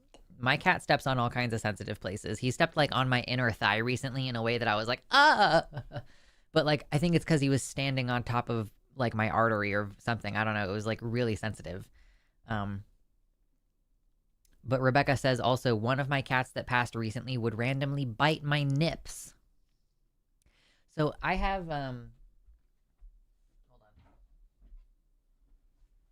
I have this robe, right? This big bathrobe, and I would sometimes wear it like without a shirt underneath, or without a shirt or bra.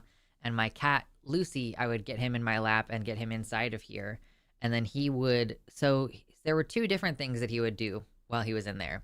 One of them was he would bite my belly button ring and pull on it, and I was like, "Oh, what are you doing?" He was like, and he would pull on it, and then also sometimes he would lick my nips, and I was like, "Why are you doing this? You're a freak, and I hate it." So yeah, little weirdo, little freakazoid.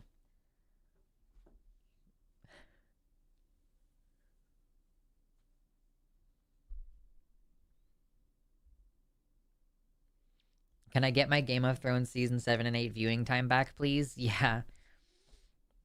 At least I feel like a strong sense of camaraderie with a lot of other people as a consequence of the ending of Game of Thrones, I'll say.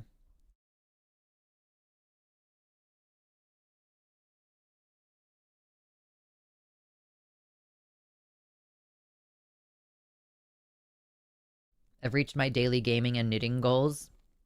I don't have daily I don't know. Yeah, I don't really have daily gaming goals. That's what made me end up hating World of Warcraft, was like the feeling like I had to log on and do my dailies every day. God, it was obnoxious.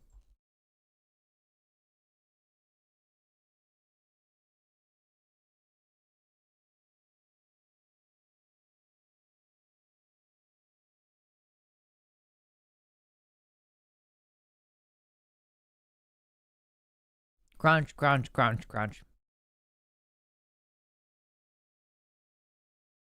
I'm almost done with my snacky snack. Mm-hmm. In the boys' defense, we are all freaks. That's so true. Hi, Mersh. How's it going? What a wonderful day to be on a live stream, isn't it? I liked the RuneScape dailies, gave me some structure. I mean, it's just like how many months? How many months of that do you have in you?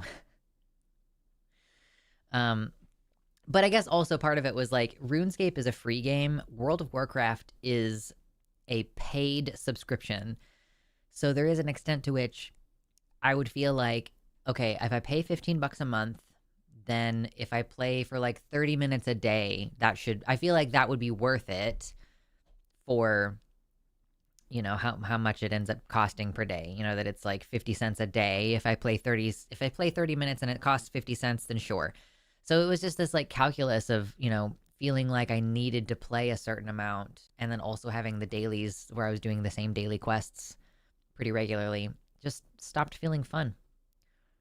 So, but you know, I don't know, maybe in retrospect, maybe I was just fucking really depressed at one period of time and I no longer got any joy from playing it because I had anhedonia, which happened to me again recently, where I was like, I was telling my partner, I was like, damn, I don't know what the deal is, but for some reason I just really, really don't want to play World of Warcraft. And then it took me like several weeks later before I was like, oh, I'm really depressed. Like that's something that I want to do most of the time. I was like, I have no interest in doing it now. Good job noticing things 3 weeks later.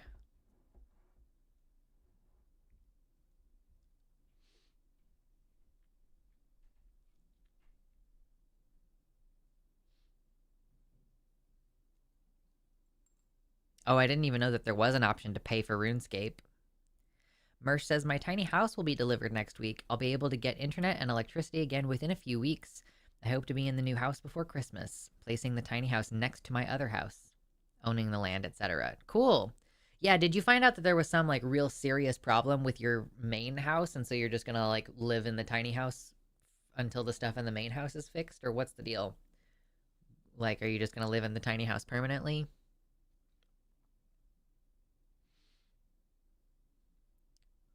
Okay, I'm going to eat another handful of crunchies. Corn cream.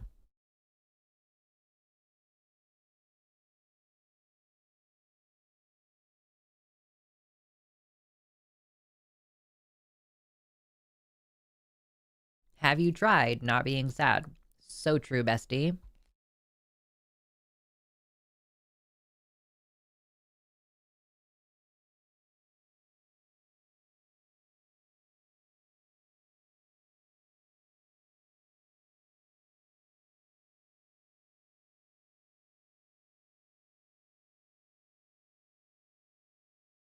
Okay, now I'm done. Now I just gotta crunch, crunch, crunch.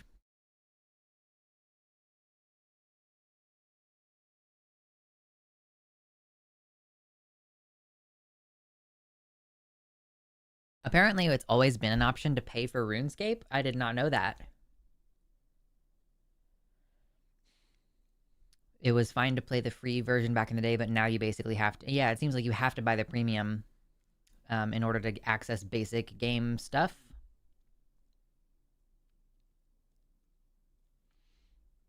There were serious electrical short issues in Mersha's house. I plan to work on the main house in the spring and summer when the weather is better. It's an old house with multiple expensive problems. Yeah, holy cow.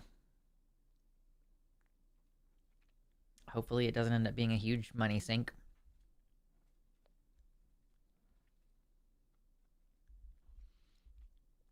Nomadic says, I live in a travel trailer. It's a really nice one, way cheaper than rent here too, and I can move whenever I want to. Yeah, that's how I managed to convince one of our friends, like we convinced one of our friends to move out here. Um, like I don't know that anyone else will because this friend was in the perfect situation for it, living in a pull behind trailer and like, you know, living a kind of minimalist style life right now. So, you know, the cost of moving up here, while not negligible, is turning out to be, you know, cheaper than what we did, and he's getting it reimbursed through his new job. So, yeah, you know, he like hired somebody to pull his house up there basically, and then he's going to embark on the trip to, you know, do the U-Haul and drag the car behind thing like we did.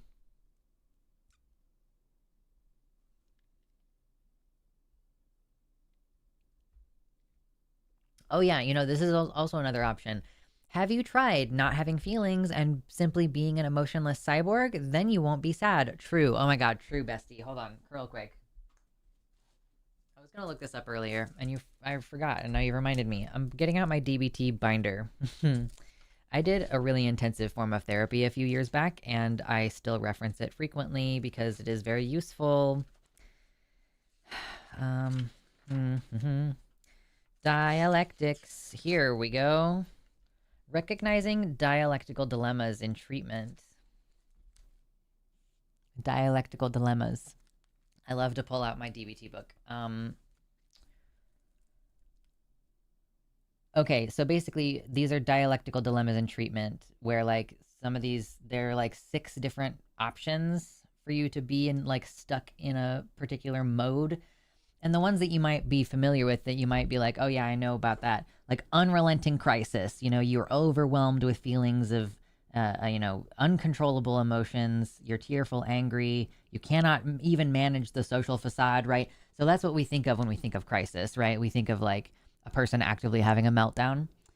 But there's also like active passivity, approaching defeat and helpless despair with active attempts to get the environment to solve problems or end the pain for you. Impulsive behavior such as suicidality, self-harm, ending relationships, dropping out of school, that kind of stuff, like encouraging the environment to fix your problem for you. Now, what you might not know, what maybe you might be feeling called out by when I bring it to your attention right now, is apparent competence. Looking good, acting capable. I know it all. I don't need any help. I don't need therapy, and I'm not vulnerable. Energy devoted to anticipating and meeting the expectations of others at all costs. Taught to look, quote, good to the world. So someone has been stuck in apparent competence for a fucking while. It's still a mode of crisis. It's still a crisis situation. Like, it's still a type of extreme that you're stuck in. I gotta be more careful. I'm gonna break my glasses, and I am not ready to buy new ones right now.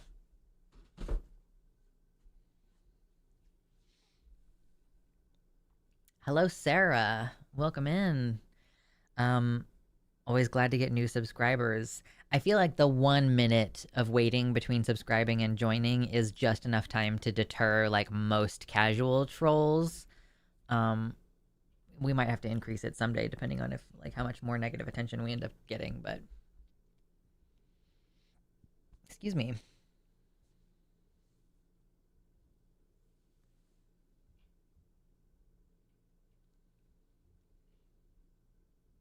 I've never heard of DBT. I've heard of CBT, but it's confusing to those of us who know BDSM terms. True. Yeah, so cognitive behavioral therapy, CBT, or cock and ball torture, as you know, and then dialectical behavioral therapy. I, granted, do not know nearly as much about CBT as I do about DBT, but I really, really, really liked DBT. And I find that it's still quite useful, and everything in it is an evidence-based practice. And, you know, I just feel like it works for me. I struggle to use my skills sometimes, just like anybody. You know, I'm not going to sit here and say, like, ooh, it's whatever. But it definitely changed my life for the better, in my opinion.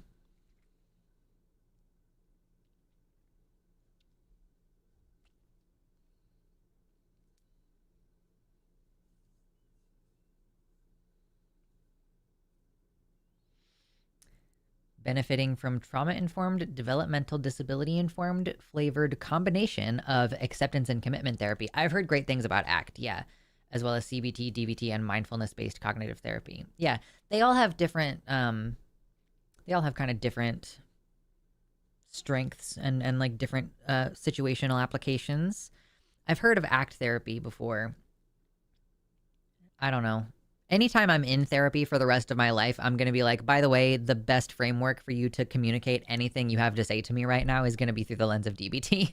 So, like, you might as well just, like, you know, my last therapist was a CBT therapist and a trauma exposure therapist, but she knew enough about DBT to be able to, like, use that language, even if she was, you know, maybe from, in her mind, working more of a CBT angle, just being able to repackage it for me. So that was cool.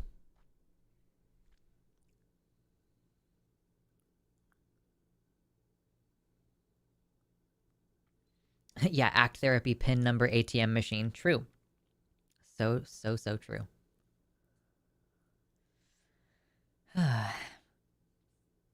Man. I'm really looking forward to my friend getting up here because if nothing else, it's going to be a pretty big shift in the monotony of my life. And then a readjusting to a completely new normal as this friend starts coming over once or twice a week on a regular basis. And I'm like, oh, that's amazing. And also, like, man, I hope that it feels amazing to have that and not just ends up being like tiring. Because I do worry sometimes about being like, oh, I just don't have the energy for this. I should tell my next therapist to explain things to me through the lens of Dragon Ball. True. I mean, honestly, if your therapist knows the media that you know, it makes it so much more useful. Like, I was trying to talk to my therapist about moving, and she brought up the H-Bomber guy joke about, like, who's gonna buy your house, fucking Aquaman? And I was like, or maybe I was like starting to lean that direction, and I was about to bring it up to her, and she could tell that I was about to set that up, and I reminded her of it, and so she said it first, and I was like, okay, we get it. We're on the same page now. Love your style, TBH. Thank you. This is like the laziest version of my style right now, but I am kind of drifting in a like a subtle witch, subtle forest witch aesthetic. Emma says learning about somatic and experimental therapeutic modalities. Whoa, hold on. Why did my YouTube just go away? Why?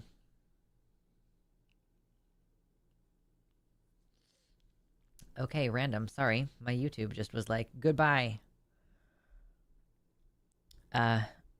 Anyway. Experimental therapeutic modalities such as EMDR, somatic experiencing, etc., and the bottom-up approach was super helpful for me. I've been interested in EMDR. Honestly, I'm at a point now where I feel like I have all of the therapy skills that I need, which I like. Yeah, maybe you guys are giving each other advice and not so much me, but yeah, EMDR I think is super worth looking into. I don't know anything about somatic experiencing, but if it's along the same lines as EMDR, then I know what you're saying. I think those are super valid and worth exploring. I think my issue right now is that I just like need fewer stressors, and like I'm able to handle myself pretty well, at least in terms of keeping functional and not being like, clearly, yes, being in apparent competence is a type of crisis mode, but also it's the type of crisis mode where you're keeping shit running. So like it's like not the worst option.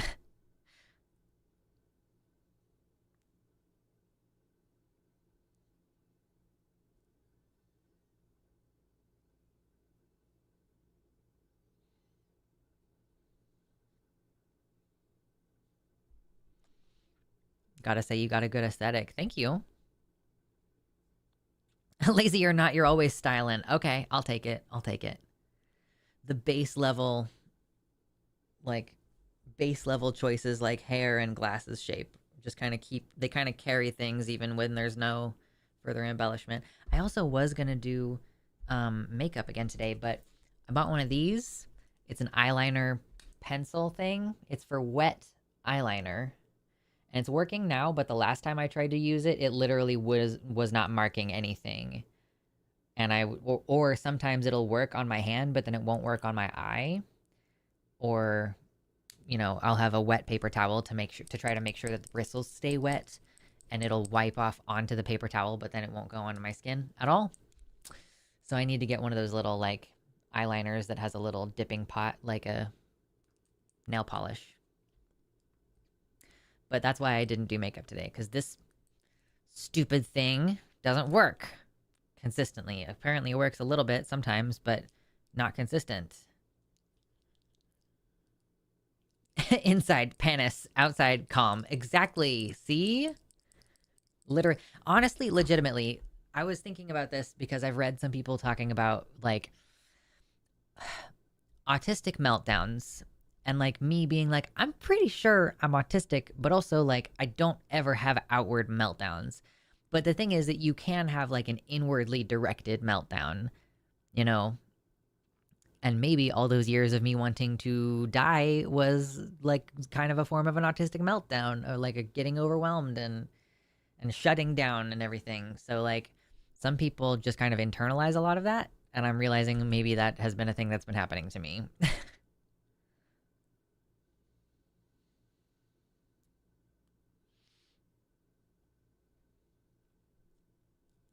Maybelline has really good gel eyeliner. Yeah, I'm just going to basically, when I place my pickup order for the grocery store, I'll get, because this is just Wet n Wild, like Walmart brand. So I think it was good to try. It was good to start with, but I also think you have to pat your waterline first. Trick or treat. Joke's on you. I am not putting anything on my waterline.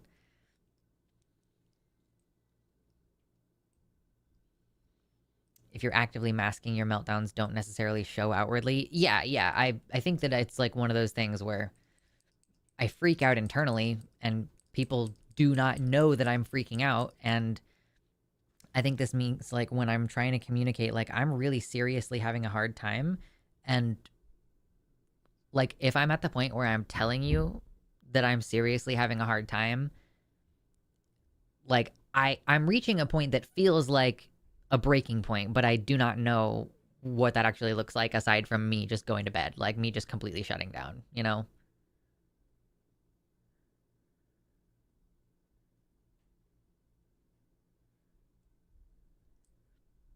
Most of my makeup is a step down from Wet n Wild. Yeah, I just got whatever was at the store.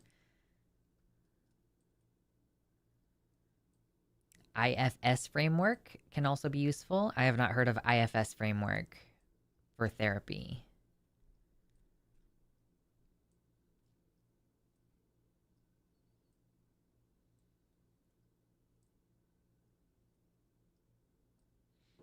Some autistics don't have meltdowns. Some rather have shutdowns. I guess that's what I lean toward, or like internalized meltdowns or like shutdowns.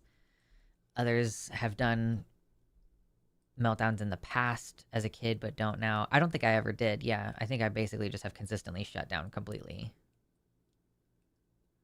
Sometimes I am too tired to express the meltdown. Yeah. Internal family systems, though I prefer parts work to describe that. Internal family systems. That sounds like one that you would need to be careful about in the sense that it could unintentionally worsen dissociative symptoms. I think that one would be one that you would want to carefully ensure that you are not worsening dissociative symptoms.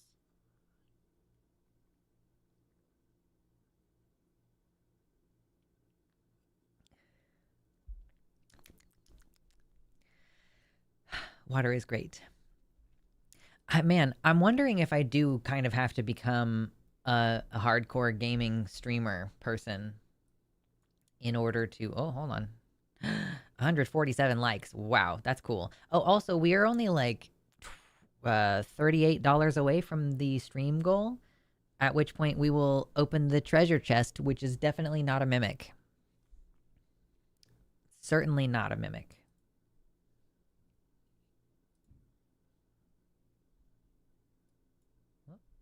Okay, there we go. Aren't you the vegan debater? Have I ever debated veganism? I don't think I've ever debated veganism before. We certainly talk about it sometimes, but I don't know that we've ever...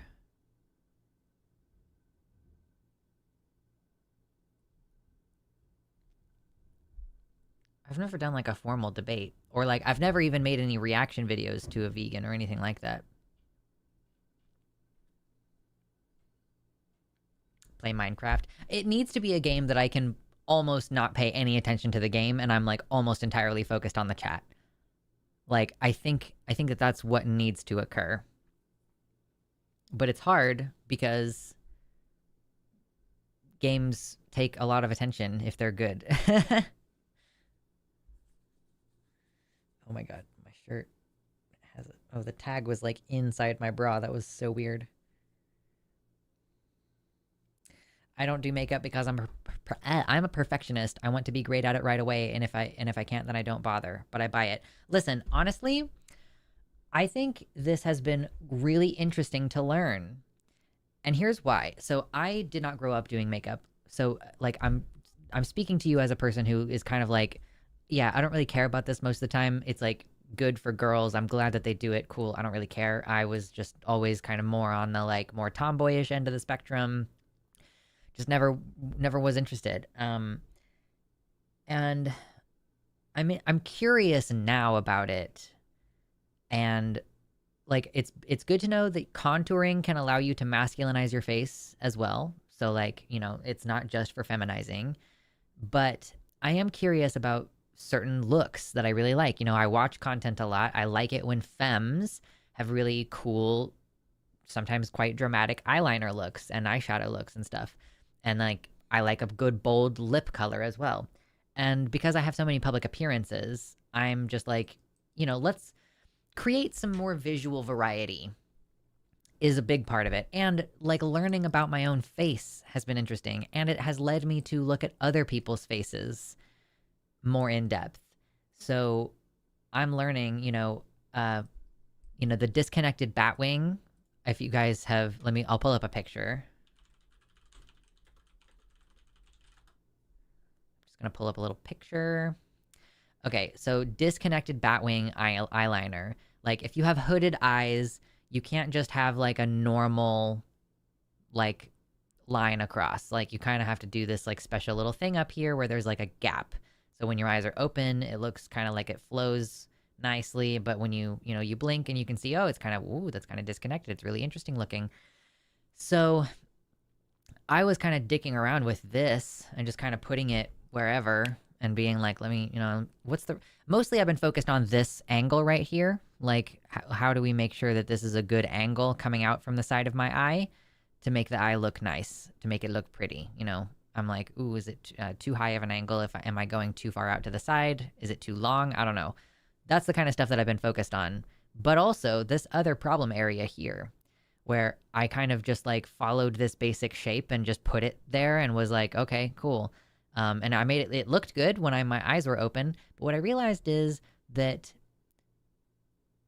this shape, the shape of this like thing here, the shape of the cutout here is completely dependent on where your eyelid actually folds. I'm realizing that I don't know if you can see this picture very well, so let me see if I can pull up a bigger like picture.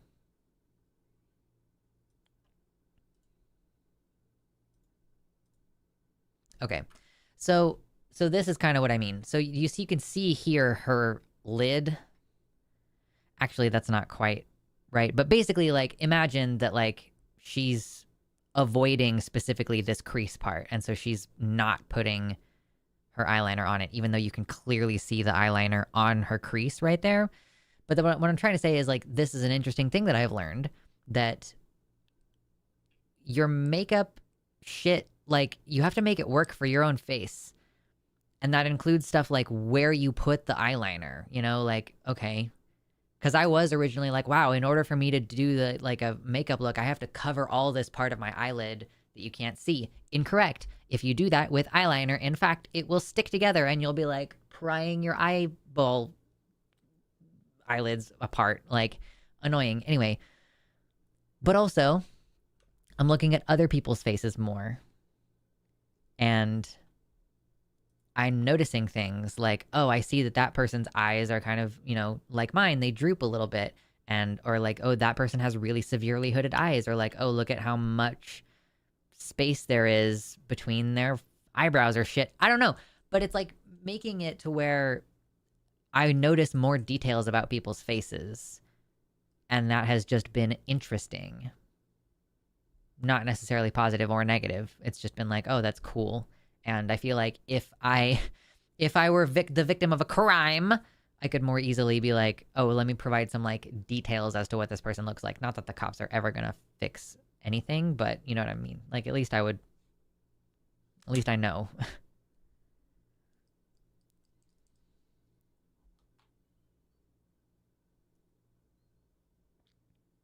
Did William not have any follow-up about the vegan debate question? Did I debate a vegan and I forgot? You should make it a thing where all the Line's hosts do makeup. We have too many cis men. They're mostly cis men, you realize this. Most of them are cis men.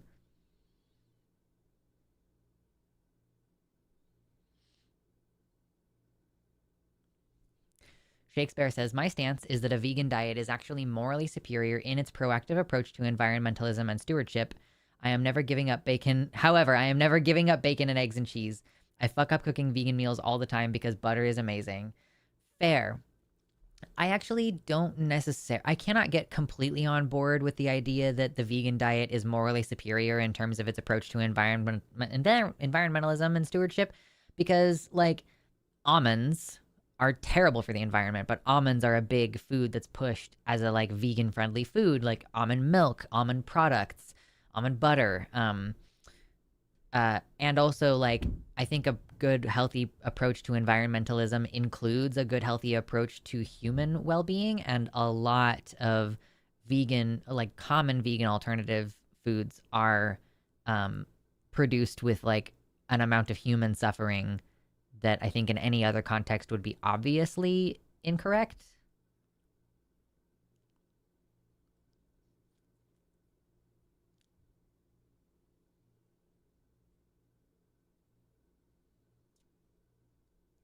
Forrest should wear guy liner. It would be definitely interesting to see. It would be interesting to see. The men need more makeup. Jimmy Snow would eat that up. I think they did put Jimmy in makeup for the Halloween show. I did not watch it, to be clear, but I think that they did something where he was like drag Jesus, or like not quite drag Jesus, but close to it. Are they looking to get more diverse rep at the line? Yeah, always. Like, we're constantly having conversations about bringing on guests and everything. This month we have 2 guests on Takis. This upcoming week, Mama Meffy, who has already done 1 guest spot on the line. Meffy's going to be on with Arden on Takis this week. Riverboat Jack is going to be on with Arden next week on Takis on the 13th. So not this upcoming week, but the following week. And then we are trying our hardest to bring in lots of guests on Fridays and Saturdays. We're always looking for new people, and we are actively in conversations with people who, you know, are like Black and brown, and they are like either not interested, or they're like, you know, maybe at a later time I'd be interested. And so we're checking in regularly. You know, we are doing our best. But like I don't know how to deal with this problem where the majority of like well-to-do content creators are white, because that's like who gets rewarded in these situations, you know, like, and I'm not saying that I'm cool with it, but it's like the simple fact of the matter is, in order for it to make sense for us to bring someone on as a host, because what Jimmy said was like, we don't launch people's careers for them. So if someone is like, I am about to start being a content creator, or if they're like really new at it, they're much smaller, like, we're not going to like launch someone's platform for them. So like it has to be a mutually beneficial relationship where we bring value to the person and they bring value to the line. And that is often going to mean, because of the nature of the platform, that like they have an existing following. So like Javon has an existing following, and he does the same kind of debate content. Like, okay, here's all the things that we have to have in common. Okay, we're looking for people who are atheists, or at least secular humanists, who are knowledgeable about science, maybe, or like some other topic like that, some subject matter expertise usually,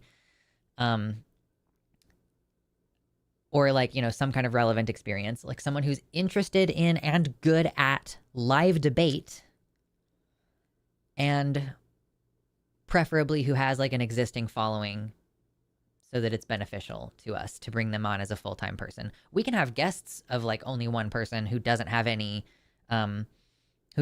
platform. We usually lose money on those episodes, which again is like not a huge deal. We can absorb some of that, but generally speaking, it's not like the best business decision. So yeah, we are, and like, so there are reasons, I think, why we don't have as many Black content creators. Like, first of all, Black people are not rewarded for saying the same shit that white people are, right? That's the nature of the algorithm.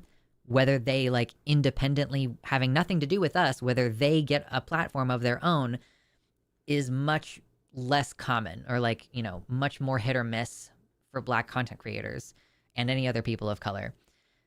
And they already deal with racism in their lives, so it would make sense to me if they did not want to deal with that online. They did not want to specifically invite it. They're like, for them to be like, I'm going to put myself out there. And like, you know, if it's like a Black trans person who we bring on, then they are necessarily going to be treated like representative of all Black trans people, which is a huge responsibility. So like, from that perspective and that angle, it makes sense. And I get why, like, even if there are successful Black creators or successful creators of color, they don't necessarily want to do what we do. And just think, like, it's like less, I think it's more likely for white people to be atheists, like that, just broadly speaking, like Black folk are more religious. So, and like being an atheist is heavily stigmatized as well in the Black community and in the Hispanic community, especially like the Catholic Hispanic community that we have in the US. So like there are lots of social pressures that make it difficult for people of color to be out as atheists, and to invite criticism from Black people potentially for them being atheists, and inviting all of the racism that could come with just being on a larger platform in the first place. So yeah, it's a process. We are always thinking about it. We're always looking forward to collaboration opportunities, and I got my eye out. I'm like, oh, this guy seems like he could be cool. Maybe somebody wants to reach out to him, so I'll flag it and be like, hey, does anybody want to reach out to this person? So yeah, please know that we are aware and we're thinking about it, and we are we need another couple of women who can sub in for Chewed Gum if for some reason Alyssa can't be there, because we kind of just have like 2 regulars on Chewed Gum, and that's kind of it. The rest of us sort of just fill in when necessary, but it's tricky when somebody has to call out sick.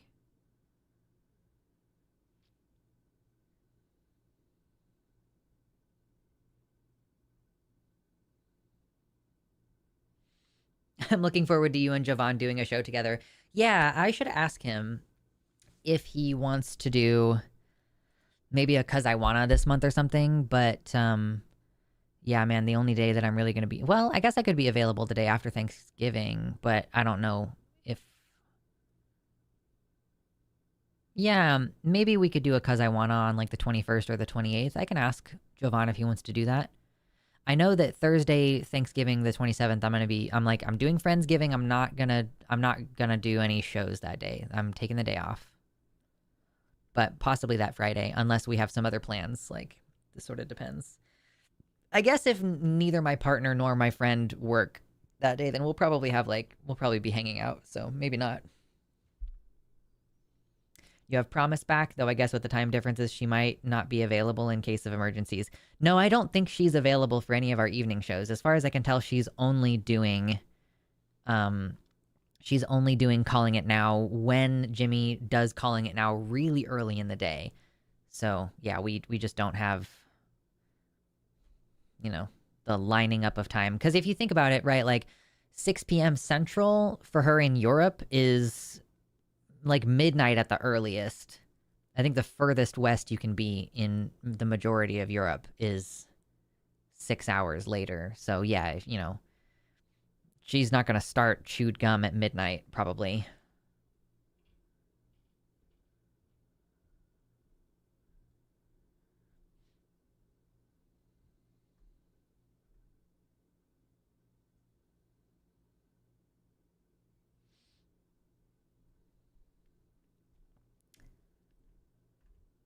Speaking as a vegan, the vegan community isn't a monolith. I believe we should focus more on growing crops that are good for local biodiversity and fill nutritional needs.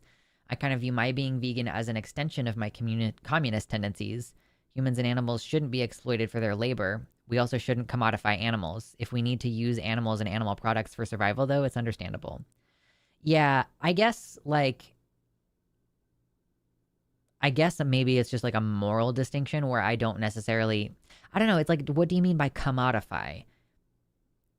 Like, should we not trade in animal parts? Like, I don't necessarily... Like, I truly think that the, responsible stewardship inherently includes, hunting and ensuring a population control.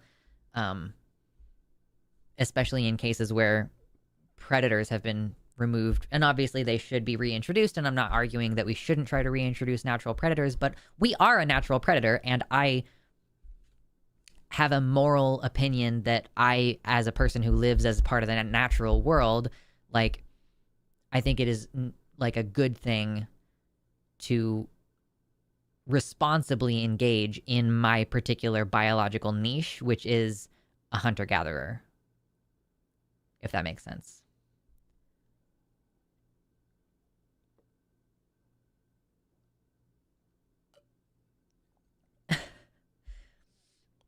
Oh no, Rebecca. My holiday plans consist of assuming others will cancel plans involving me, so I just stay home. TLDR, I cancel on them before they do it to me.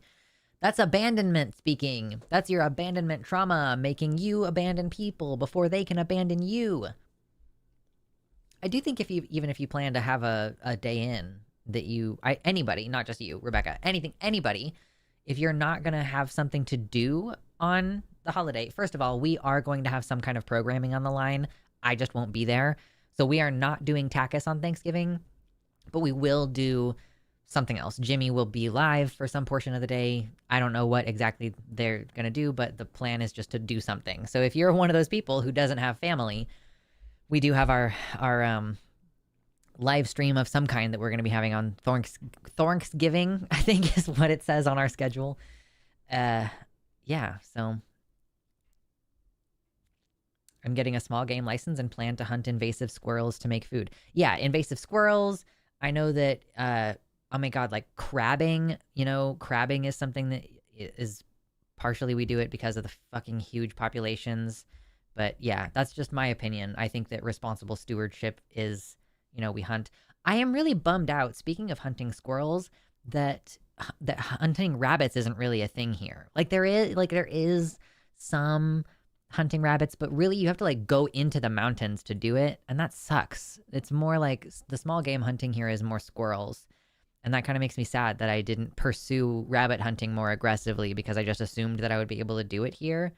And now I'm bummed out because, I mean, yeah, sure, squirrels, it's not that different, but also I wasn't looking forward to killing and eating squirrels. I was looking forward to killing and eating rabbits. So I'm just a little slightly bummed out. Probably get my combo hunting and fishing license in January, I guess. We're all evolving into crabs. It makes sense to clear out the competition early. True. I go, nom nom, delicious.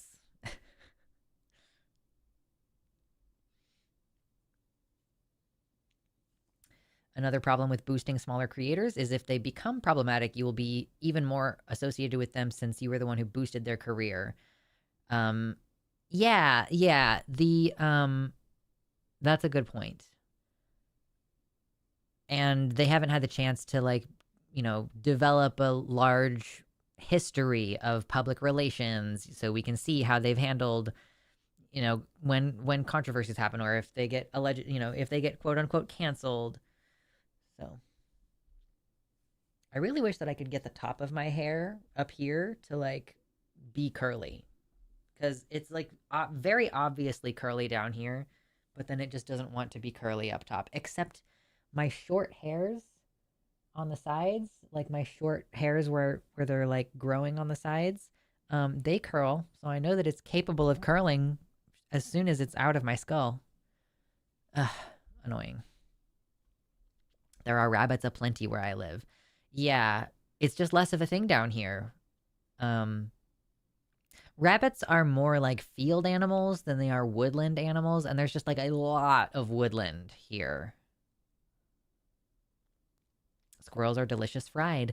I kind of figured, Mersh, that it would be similar protocol with cooking squirrel as cooking rabbit. They're a really low-fat meat, and they're quite tough and gamey. So I guess in order for it to soak up lots of moisture and be delicious, frying it or putting it in a stew of some kind, a long-term cook.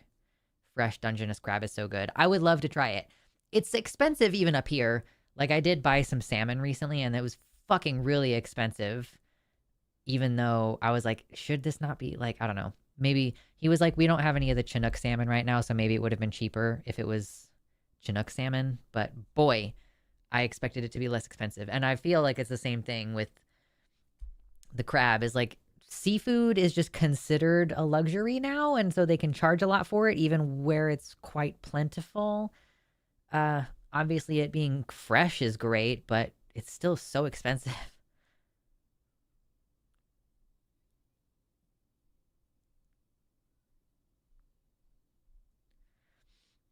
Faulty Branches agree, says the brutal industrialization of keeping animals is what I'm against.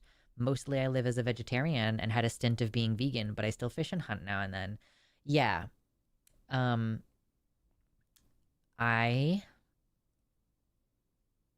That's also another good reason to buy meat locally, or eggs locally, or whatever. Buy your animal products locally, because there's a greater likelihood that each individual animal is getting, that human touch,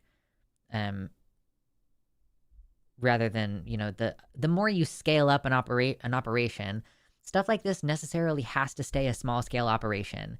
You can't have a large output of producing an animal product without necessarily involving inhumane mass production practices. So that type of product is, in that context, always going to be more expensive than any mass produced product.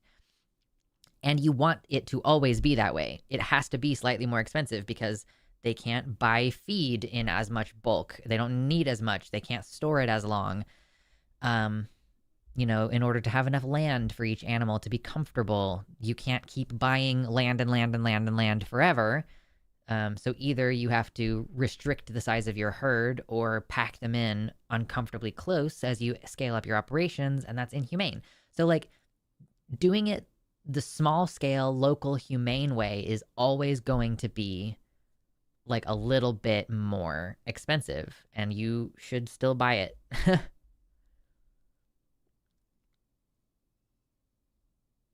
Oh, Rebecca says, I tried making chicken salad last night, but forgot to add eggs, and I over blended it. It has thickened up in the fridge now, so it's like hummus. You just made like a chicken dip. That's honestly, like, that could be delicious. I don't know.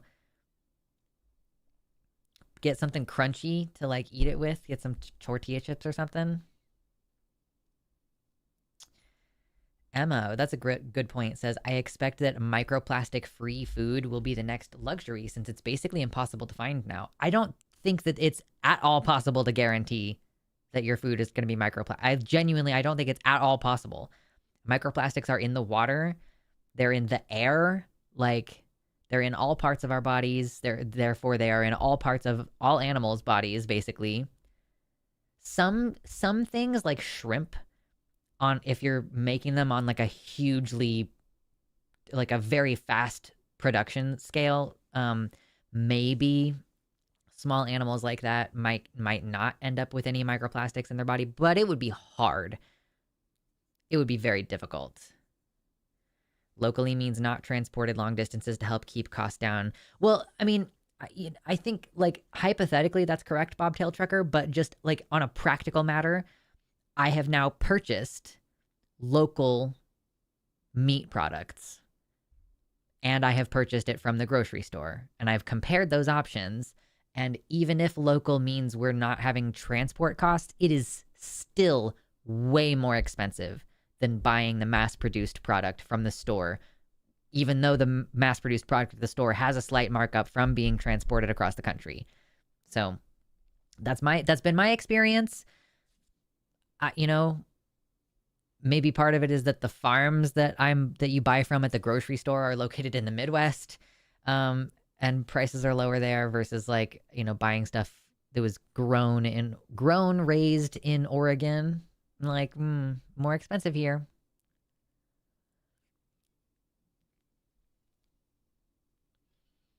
I prefer to buy locally produced free-range pork. I have not yet found a place to just get straight up pork, I don't think. There was a place, like, I purchased some brats that were made local. I've been purchasing lamb, like a pound of lamb. It's been pretty good for a couple of specific meals that I cook. And did I buy ground beef at one point? I think I may have bought, I bought like a pot roast or something, or like a chuck roast or something along those lines. But yeah, wow, it's expensive.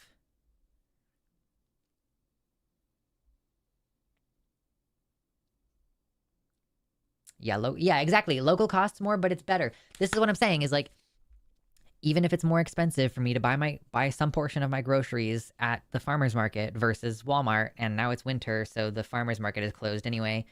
But I'm investing in local farms, which means that those farms will be able to stay open and expand their operations.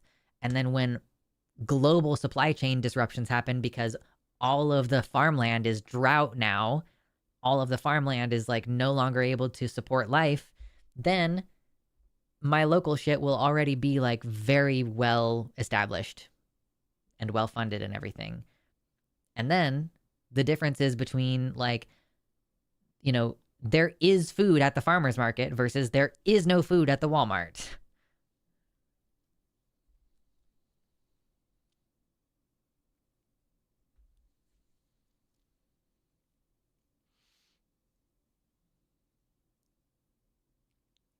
Yeah, food deserts are crazy. But that's like literally why I moved to a fertile valley. That is what I chose to do. I moved to a fertile, beautiful agricultural valley. And that's my plan for surviving the future. That's my plan. I'm just going to be somewhere that's not fucked up. I've saved a lot of money switching to Winco and Costco. They're also very worker-friendly businesses. We have Wincos up here, right? I think I've looked into the whole Costco thing. I don't think that the Costco is going to end up being less expensive for my needs. I don't know if we have Winco in my particular town. I'll have to double check. I hear a lot about Winco though, so it's like a Northwest thing.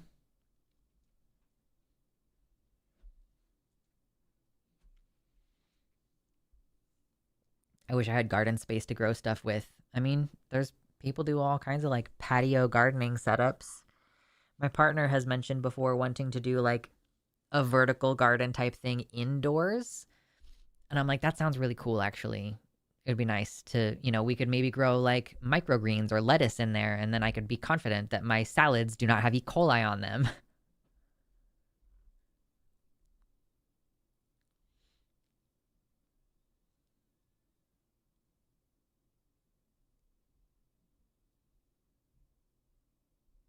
Are preppers more mainstream of a thing now? I think probably more Republicans are preppers now than used to be, but I also think that like, I don't know.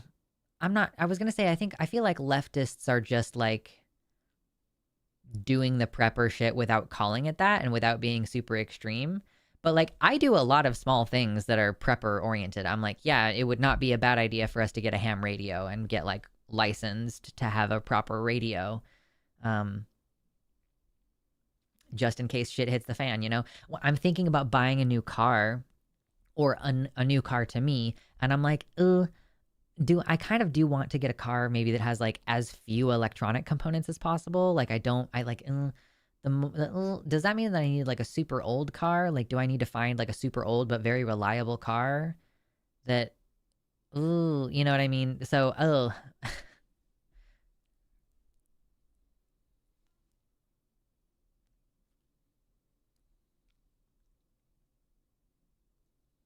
just a heads up, you don't have to join Costco or Sam's Club to buy their alcohol. Well, that's good to know.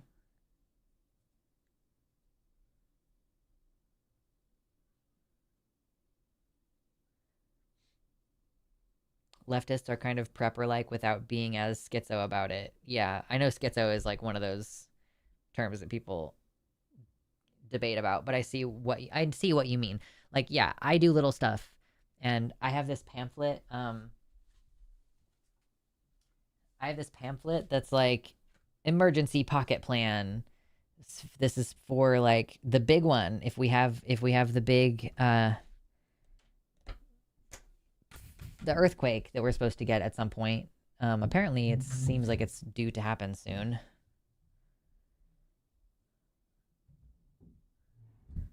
My arm hurts.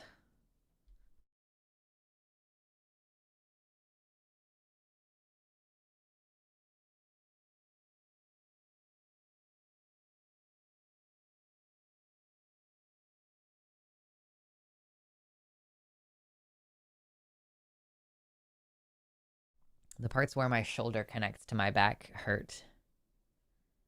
Definitely should go with manual windows for your car. That requires getting a car from the 90s, though, and I need it to be otherwise quite reliable. But this is just the kind of stuff that I think about where I'm like, or like, should I get like a car that specifically already uses E85 so that I can more easily switch to ethanol if shit hits the fan and there's no gasoline anymore? Like, I don't know. This is just the kind of stuff that I think about. Ow. Ow. Ah, you know what? I just am curious what this is like for you guys. I'm just curious what this experience is gonna happen. Like, okay. You can't. Oh, look, you can see it moving a little bit.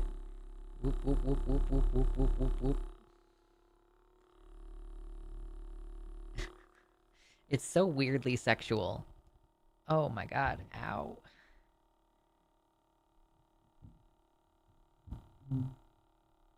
Self-modding your secondhand modern-day car to install manual window cranks. Fucking true. That would be so funny. Yeah, I'm gonna mod my car to have crank windows. I feel like this has to be somebody. I feel like somebody has to want this. The part that hurts is right on top of a bone, so I'm having to be really careful. Ooh. Ah! Ow. Oh, okay. I don't think that's gonna help me with the situation that I have going on right now. Ow.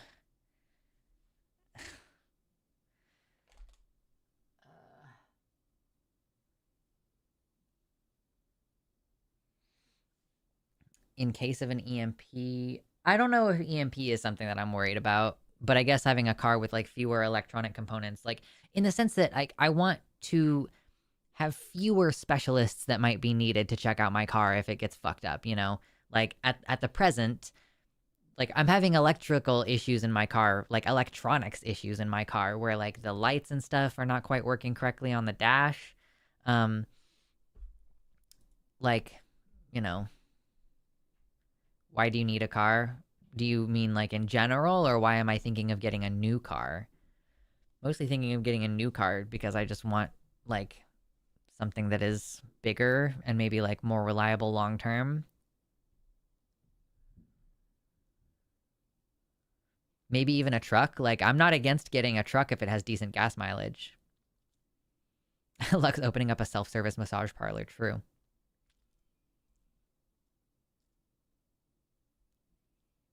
Yeah, now for the new sunroof.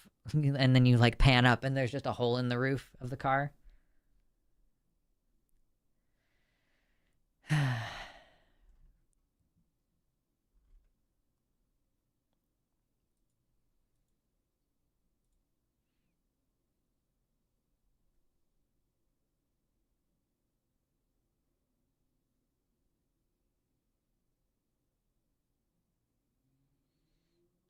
Oh, Faulty said a paragraph earlier. There's a balance we have to make between the at-scale industrialization, quote, to feed the demand, versus proper stewardship of both the animals and land. With the amount of people on the planet, I believe we need to move to insect or lab-grown protein to keep up with demand, or culturally change to alternative and higher acre to protein ratio density foods. Sure. I generally generally speaking think that the bigger problem is just like allocation of resources and not necessarily like what we're choosing to grow. I guess to an extent, like I think having more different protein options so that each industrial product can be scaled back. So yeah, okay, maybe we have like a quarter as much land going toward cows as we do now, right? If we reduced consumption to an extent, I don't necessarily think it should be phased completely out. I definitely think that the more we can take away the industrialized practices is a good idea. Like, you know, let's try to orient this around well-being of the animals, which is probably going to result in a higher quality product anyway.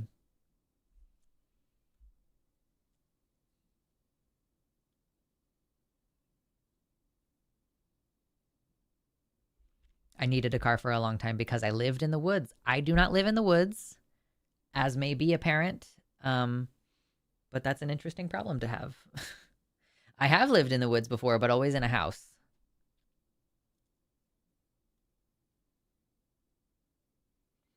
Are you just expecting all electricians to hand themselves a Darwin Award as soon as the apocalypse arrives? I'm not sure, but I can't say I completely disagree. Is something happening with my connection today? Because there's been like a couple times lately where it seems like I say something and then at least one person in chat gets a completely incorrect idea about what I am saying. Did I say, I said my car and having electronics issues, like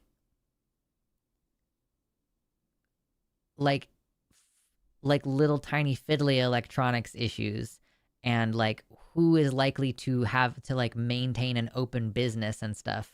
Like the little fiddly electronics in cars, I feel, are probably going to be one of the first things that people stop supporting. Whereas like my mechanic might stay open, but the guy who makes sure the computer in my car works, because also like, is the internet working, right? Like how, like the ways in which you fix the electronics parts of my car are a little bit less grounded than the electronics. That's my logic anyway. Like my logic is, I feel like the people who work on the electronics of a car are going to be unavailable sooner than other groups. Does that feel like logic that makes sense? It's an intuitive feeling, I guess, but it's not based on nothing.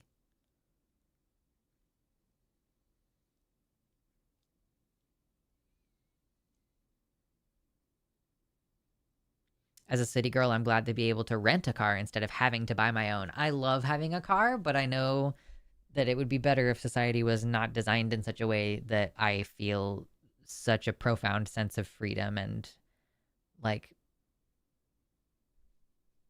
I don't know, I feel like really positively about owning a car.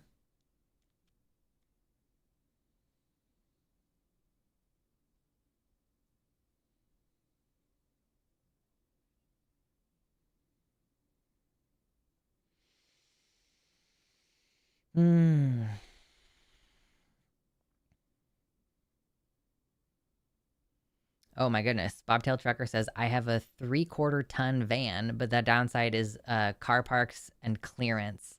Yeah, I've been in some work vans before that are too tall to go through drive-throughs, which was a bummer because during that time was actively quarantined, so we just couldn't get lunch for a bit.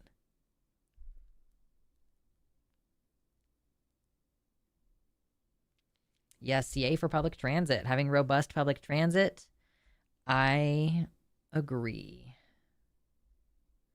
I haven't used public transit myself before, but I super, super agree. Biggest downside to a purely mechanical car is worse gas mileage and more pollution. The computer goes a long way towards optimizing fuel consumption. That's understandable. That makes sense to me. So maybe like it's fine for me to get a newer car, but get a new car that's like can do ethanol fuel, like is fully like you can just straight up do E85 in it. Because that's the bigger thing too, is like making sure that you have access to fuel when, you know, gasoline stops being produced. And I guess like it's good to have a hybrid car because I could own a house with solar panels and then I could be able to charge my car anytime. So long as those electrical components keep working and all that shit, like the battery doesn't explode. But boy howdy, there's an expiration date on all these things, isn't there?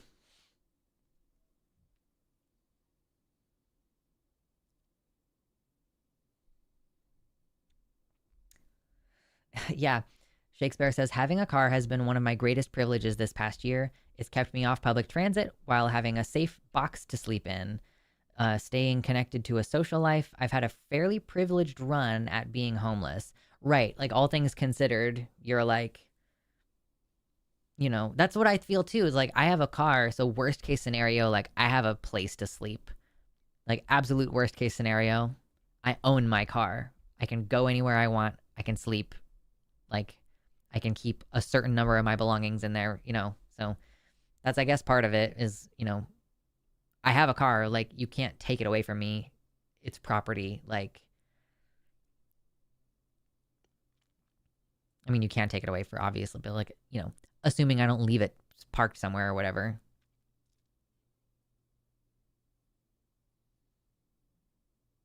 Just don't buy a Tesla. It is so weird. Like I see way more Teslas now, than I did back in Kansas, but I just try to remember like most of these people bought their Teslas before, and of course, the West Coast is going to have the money and the moral gumption and the moral like motivation to get an electric car. So like it makes sense, but it is still very strange to see so many of them. So many of them. Get Flex. Yeah, obviously get Flex. Duh, get Flex. I know. But like if a car is already outfitted to do gasoline and ethanol, then yeah. Finding a place where you're allowed to sleep in your car can be a challenge. Yeah, I've noticed at some stores they have these big signs that say like no parking overnight. I'm like, okay, you hate homeless people. Like, don't, tell us less. Excuse me.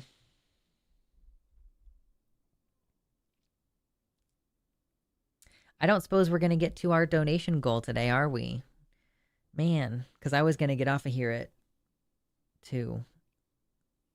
So, man, I don't know if we're going to do it. That's okay. I'm not too sad about it. What time is it? Yeah, I'm getting paid from Patreon this week, so that's cool. Oh, boy. Well, guys, my throat hurts. I'm going to call it a little bit early than the early I was already going to call it today.